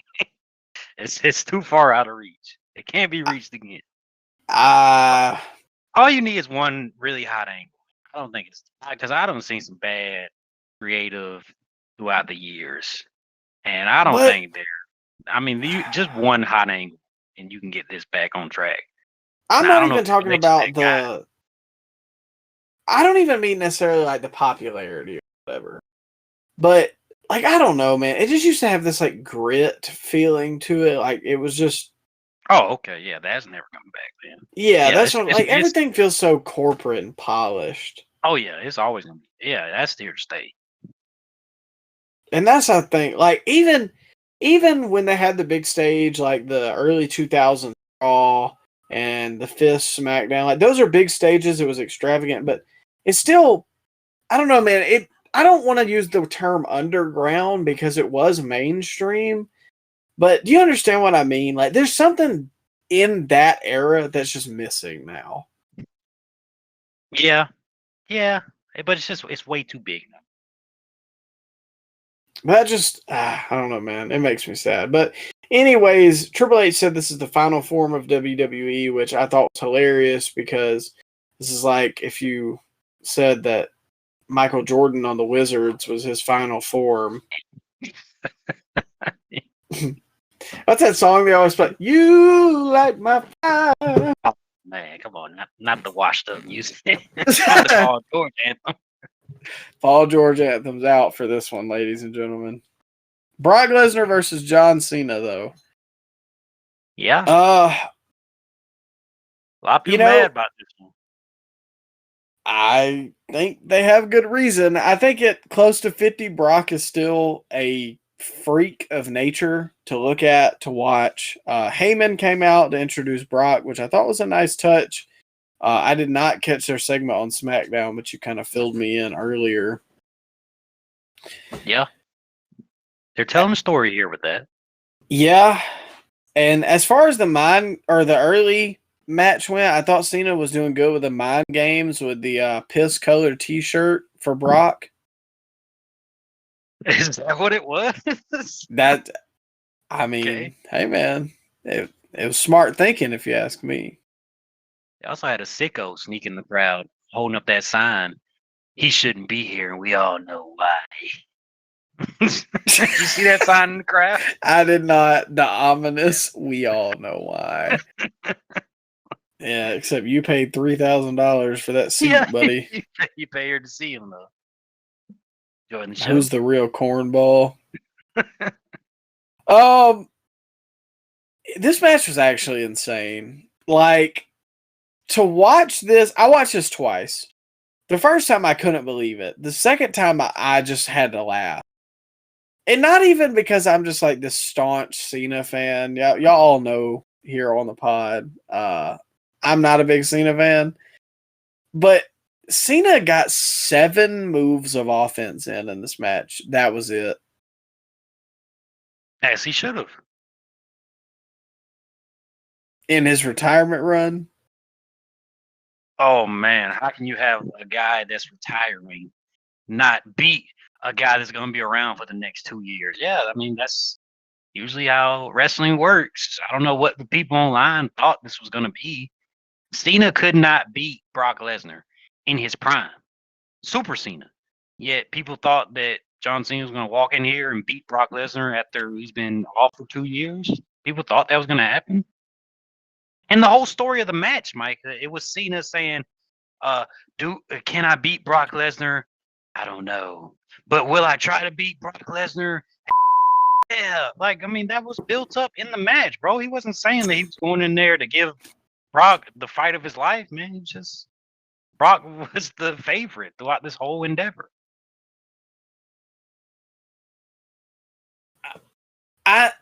I see your point. I do. Because Brock always beat John Cena. He did. Took him to Suplex City. However, I just don't see why Brock needed the win. Like, I don't think Cena would have really gained or lost anything other than just a feel-good moment for the fans. And Brock just killed him. As he should have. As he should have. But Micah, Brock Lesnar needed that win because he's been off for 2 years. You can't have Brock come back and lose his first match. They made that mistake the first time. They had Brock come back and lose to Cena in his first match.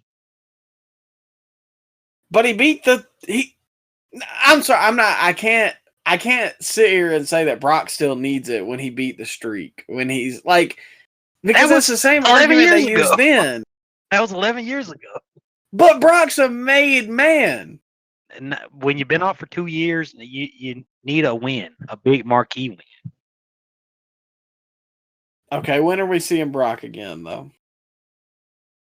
He'll be back for Survivor Series and the Crown Jewel show coming up. He'll be back for both. He's just signed a new contract.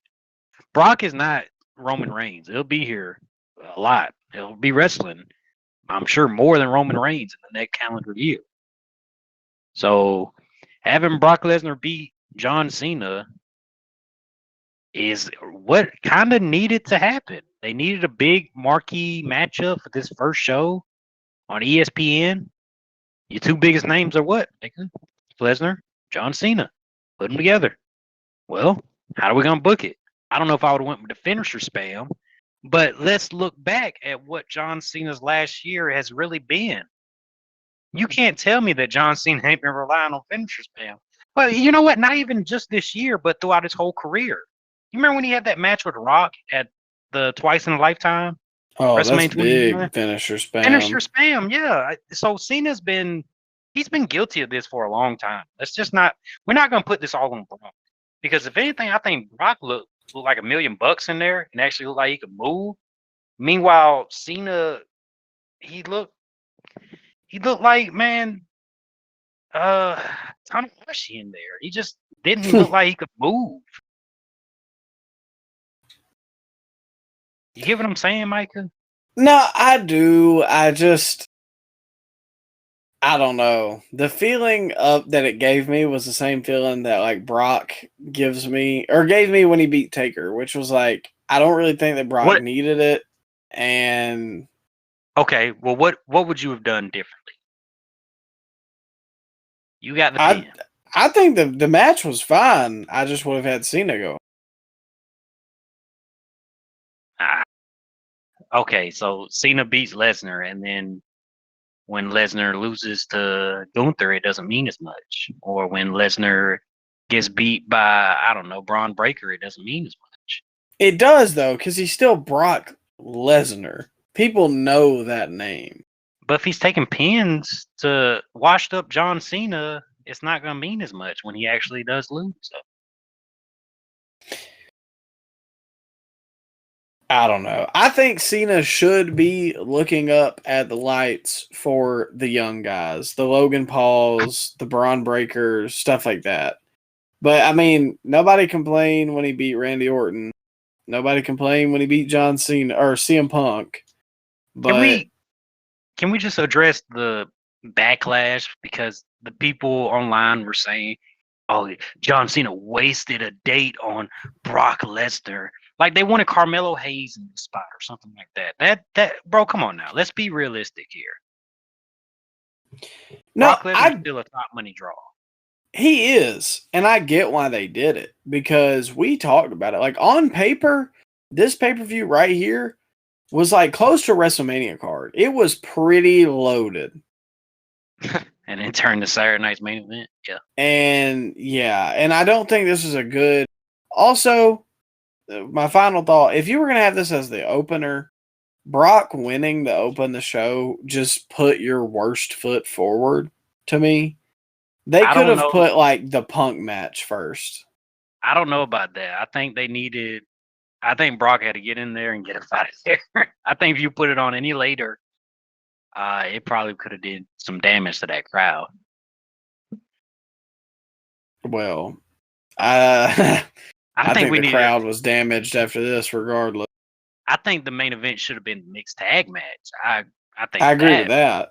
But I don't know if the Lesnar match needed to go on last or anything but first. I think we had to get up in here and get him out of here. It's where you got the most eyeballs on the product. Everybody knows that, you're going to get the most viewers at the start of your program. So you put your big stars on first. That's what they used to do with Saturday Night's Main Event back in the day. They put on the big matches on first or towards the beginning of the show. I mean, that's true. So I agree with you. I see why a lot of these things happened, but I just don't think that I personally would have done them. That's fair. That's fair. But I say all that to say this. This retirement run is still like absolutely horrible, and I don't understand how you fumble it this bad. But here we are. But Heel Cena was great. But John Cena is a legend. John Cena is getting what he deserves. He had bad booking his whole entire career, so he's getting bad booking on the way out. It's kind of what he deserves.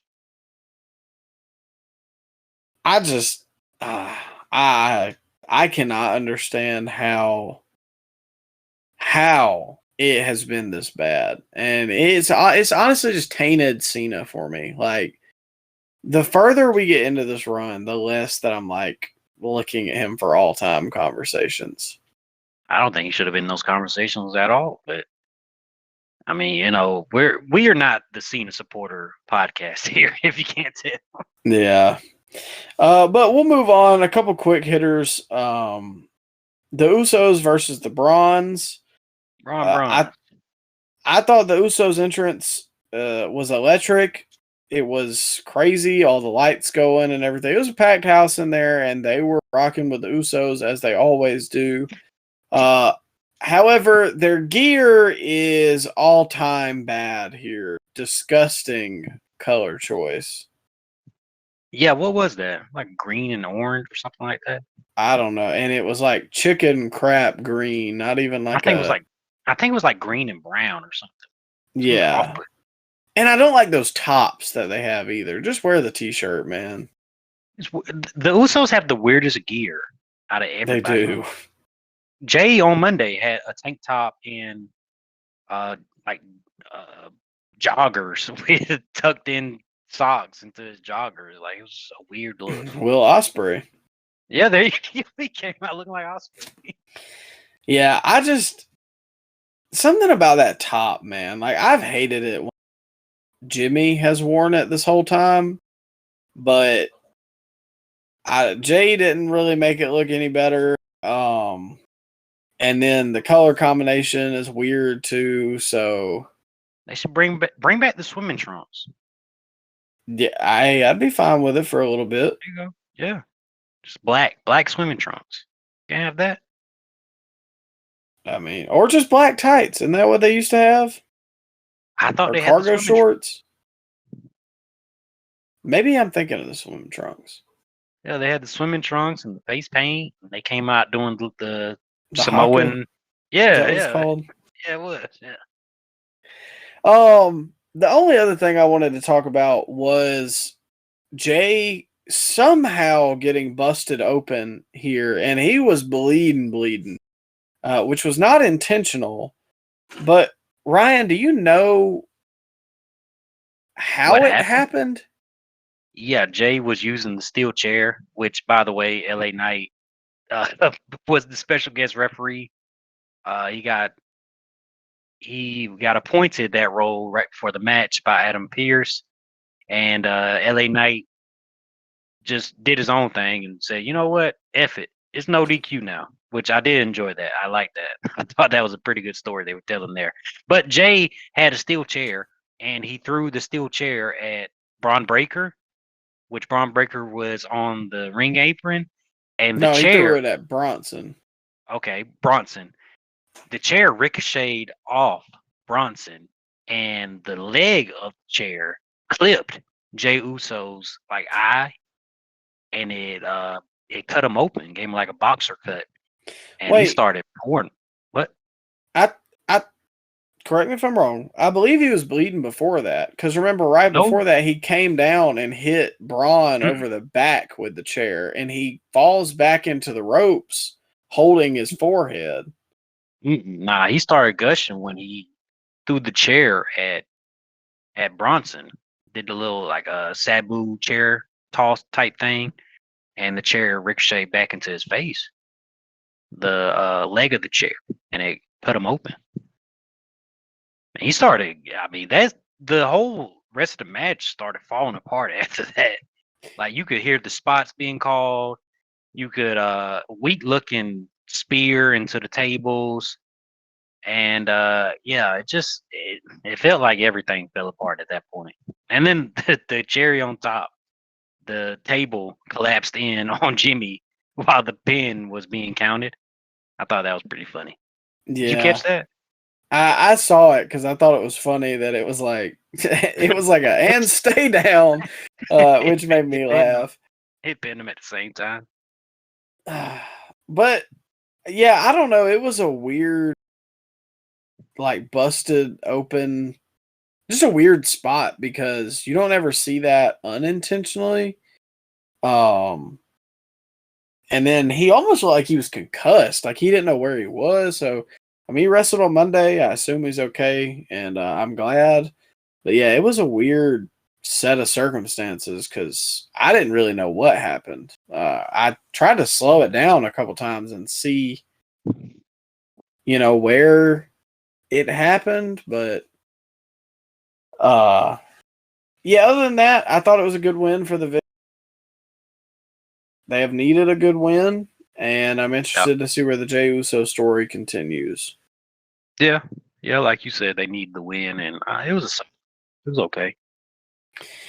Moving on for the World Championship, is it World Heavyweight Championship? Io Sky versus Stephanie Vaquer, and I think that to start this, yeah, it was a good match. I think to start this off, Vaquer has to be up there for one of the all-time great rookie years in WWE. Stop! Come on now. What? No, I'm serious. Her debut was in October of last year, and she's already NXT North American Champion, NXT Women's Champion, and NXT. Bro, or now there's no World way. Champion. No way on God's green earth. She hasn't even had a feud yet, Micah. She's had no feuds on the main roster. None. She's just been in matches. But you saying this is one of the best rookie years of all time? I mean, I'm not even comparing it to like a Kurt Angle or Brock or anything like that. But you put her in the conversation. I said one of. Well, how many ones do we have? Well, most rookie 100? years are not that good. But you got to have a feud, man. You just can't be in matches. Come on now. I think she had some feuds in NXT with Julia and Roxanne. What about main roster, though? Well, she hadn't been on the main roster, I think, except maybe she got called up 4-ish months. No, 6 months ago. It was 6. I forget we're in September. She's been on the roster 6 months and she hasn't had one feud. I mean, I give it to her. I mean, the fans seem to love her for reasons, but I mean, she ain't had a feud, Micah. I'm not giving her a pass for that. I'm not saying that's one of the best rookie years of all time. If you ain't had a feud and you've had like 3 matches. Well, certainly she's had some kind of feud. I like her. I think she's good in the ring, and I still think that it's not going to beat Kurt or anything like that, but it still is technically a very good rookie year to win all 3 championships in short time. As far as the match goes, she's got some really nasty dragon screw. Is that dragon screw? That drink? No, it's where. Okay, so they're in the corner. But what is that called? Is it a dragon screw leg drop? It is. Not a leg drop, but a dragon screw. Oh, that's like it. Oh, okay. Yeah, it's the twisting thing where you got the guy's leg.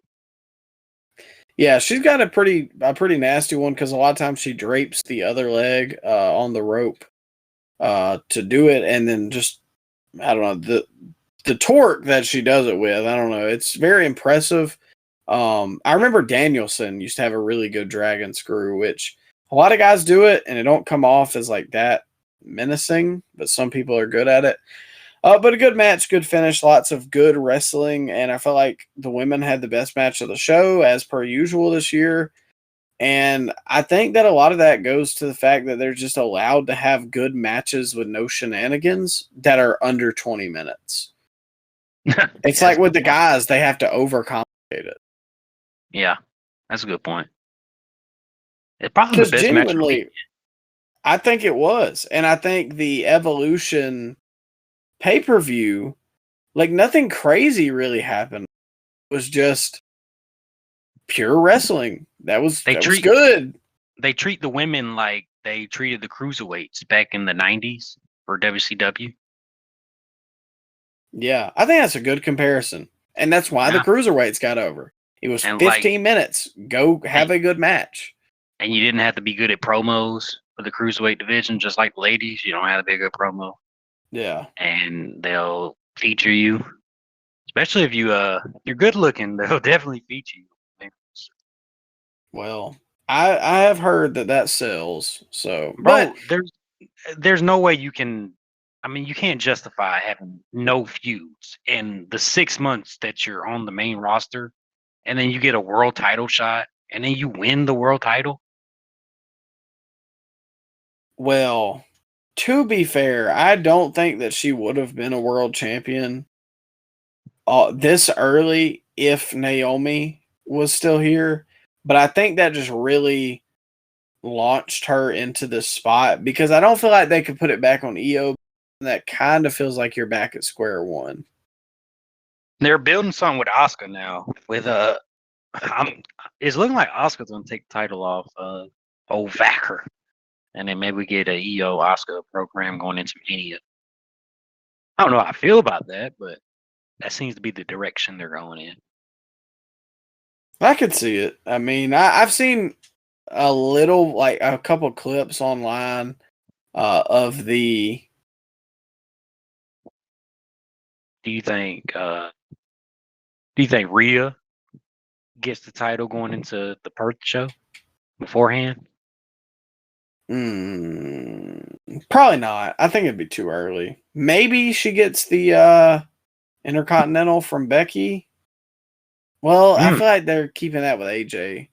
Yeah, I don't know. I think Rhea's good enough right now that she doesn't necessarily need the belt. But speaking of AJ, we've got the tag team matchup next. The final two matches. AJ Lee and CM Punk versus Becky Lynch and Seth Rollins. I really don't have a lot of notes for this. I was just kind of sat and watching it. And I think that a lot of it was good, but it could have been about 10 to 15 minutes shorter. They milked AJ getting the hot tag for a long time. Like Punk was in there for probably 15 minutes before she really got in the ring and involved. AJ had some windmill slaps that I thought looked horrible, and she should steer clear of those because those very rarely ever look good. But overall, I thought a good match with a good finish, and we'll see where the rest of the feud leads.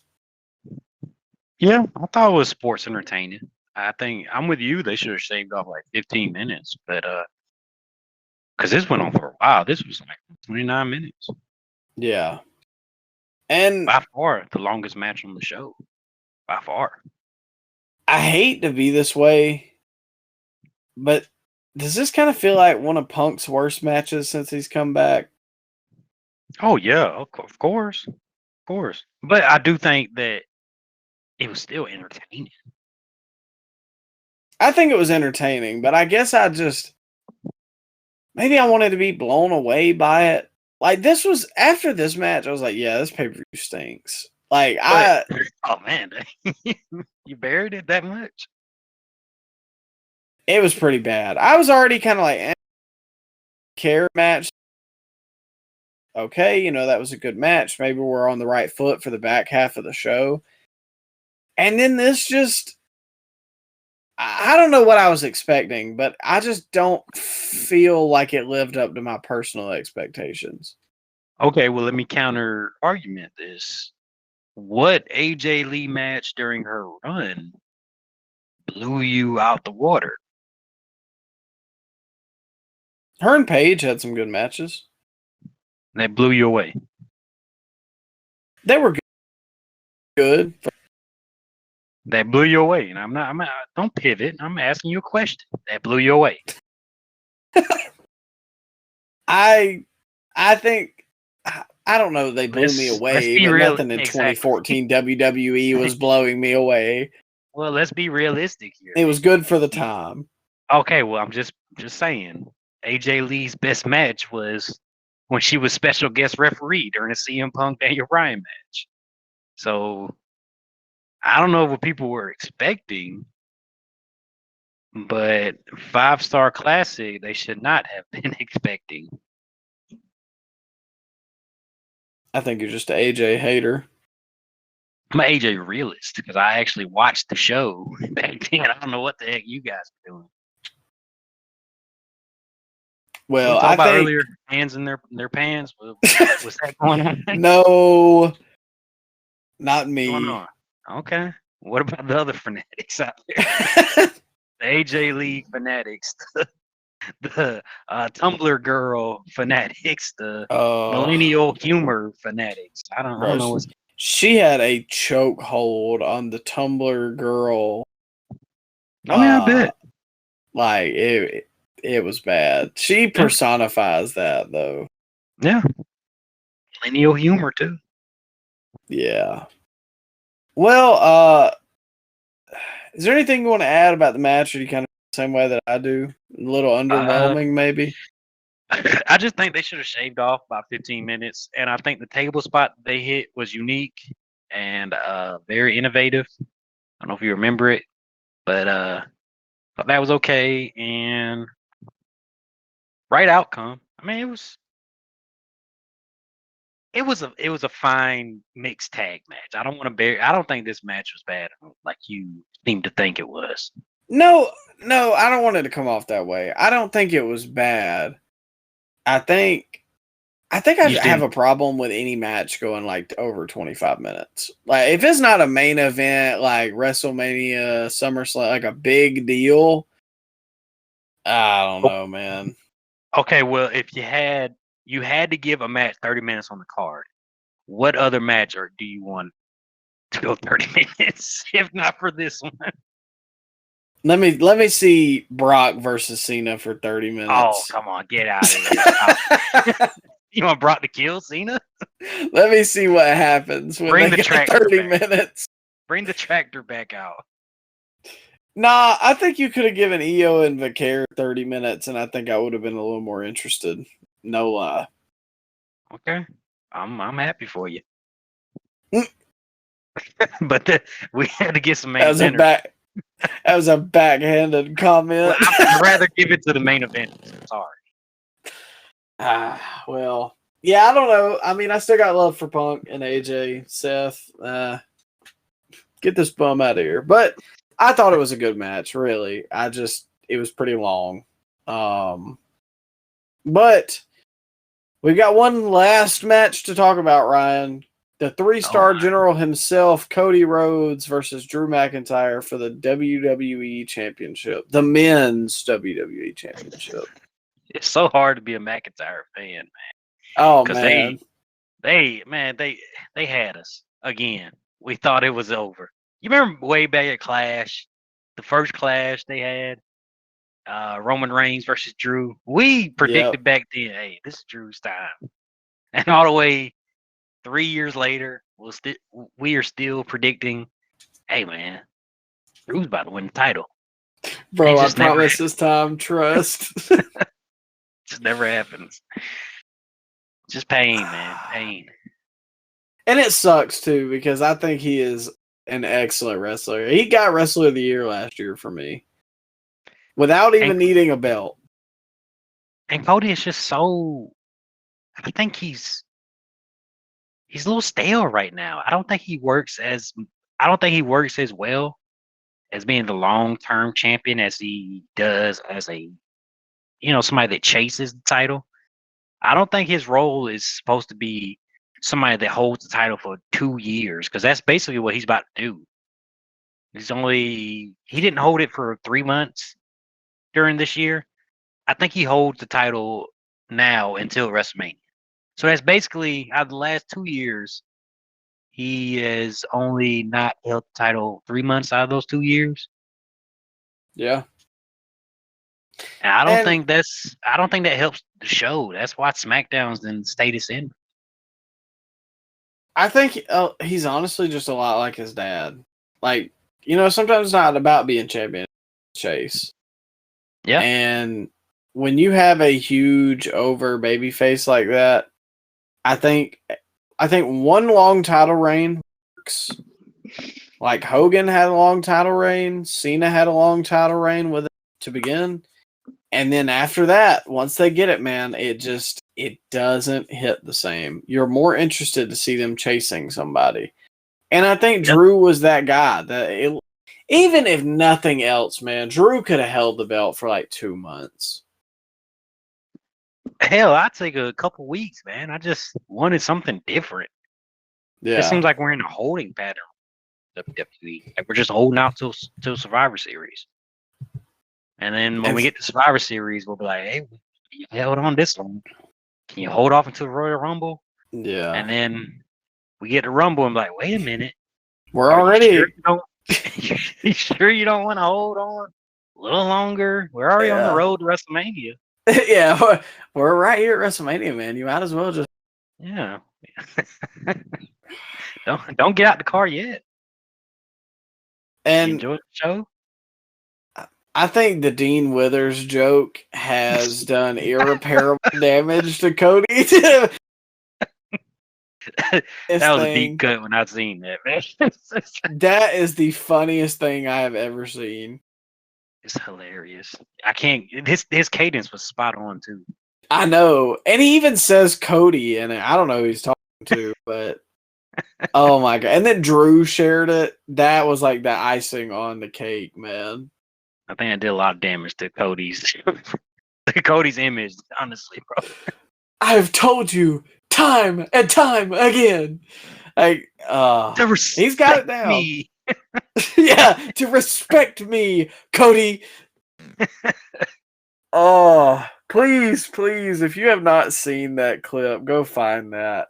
Even if you don't know who Dean Withers is, because like I couldn't have picked the guy out of Police lineup until everybody started bringing up the Charlie Kirk stuff. But just the cadence, man, it's so spot on. That junk is hilarious. It was. Well, into some not so hilarious, Ryan. What is your rating? We didn't even talk about the match. The match was there. Y'all already know. 3 stars. It was there. We were in the room, and the match was happening, and we all wanted Drew. Everybody, yes, we all wanted Drew to win, but of course Cody wins. LOL. And we suffer on, and we watch SmackDown, and we contemplate why we watch SmackDown, and we rinse and repeat till the next pay-per-view, PLE, that we would pay $30 to watch. Drew fan subplot is that like cursed image of SpongeBob in the back rooms. I don't know if you know what I'm talking about, but for those of you who get it. One last thing to mention, because this was the first one on ESPN. That app blows. You're not a fan? It's fine if you have a computer, but I was trying to watch it on my phone, and if you leave the app, it doesn't save it. Yeah, I only pulled it up on the TV. I thought it was fine on the TV. Got to watch multiple games at once. I thought that was I mean, that part's fine. Like TV, computer, but like phone, the fact that it doesn't save your progress is so aggravating. I literally pay the $30 for it and Hulu and all that business. I went to my handy dandy website because it was easier to use. You sailed the seas, huh? I did sail the seas. And try as you may, but Stream East won't die. Stream East is all in our hearts. So Stream East will never die. Stream East will never die. And it's not the site that I used because I was watching it on replay. But anyways, Ryan, what would you rate Wrestlepalooza? I'd probably give it the same score I gave AEW, man. Give it a 2. I'm kind of surprised you're admitting that they're just as bad. Yeah, I don't think it was just there, though. I think it was just a Saturday night's main event on steroids. That's what I think it was. Yeah. I'm going to say 4, personally. I think it's a touch above Money in the Bank, because I gave that a 3.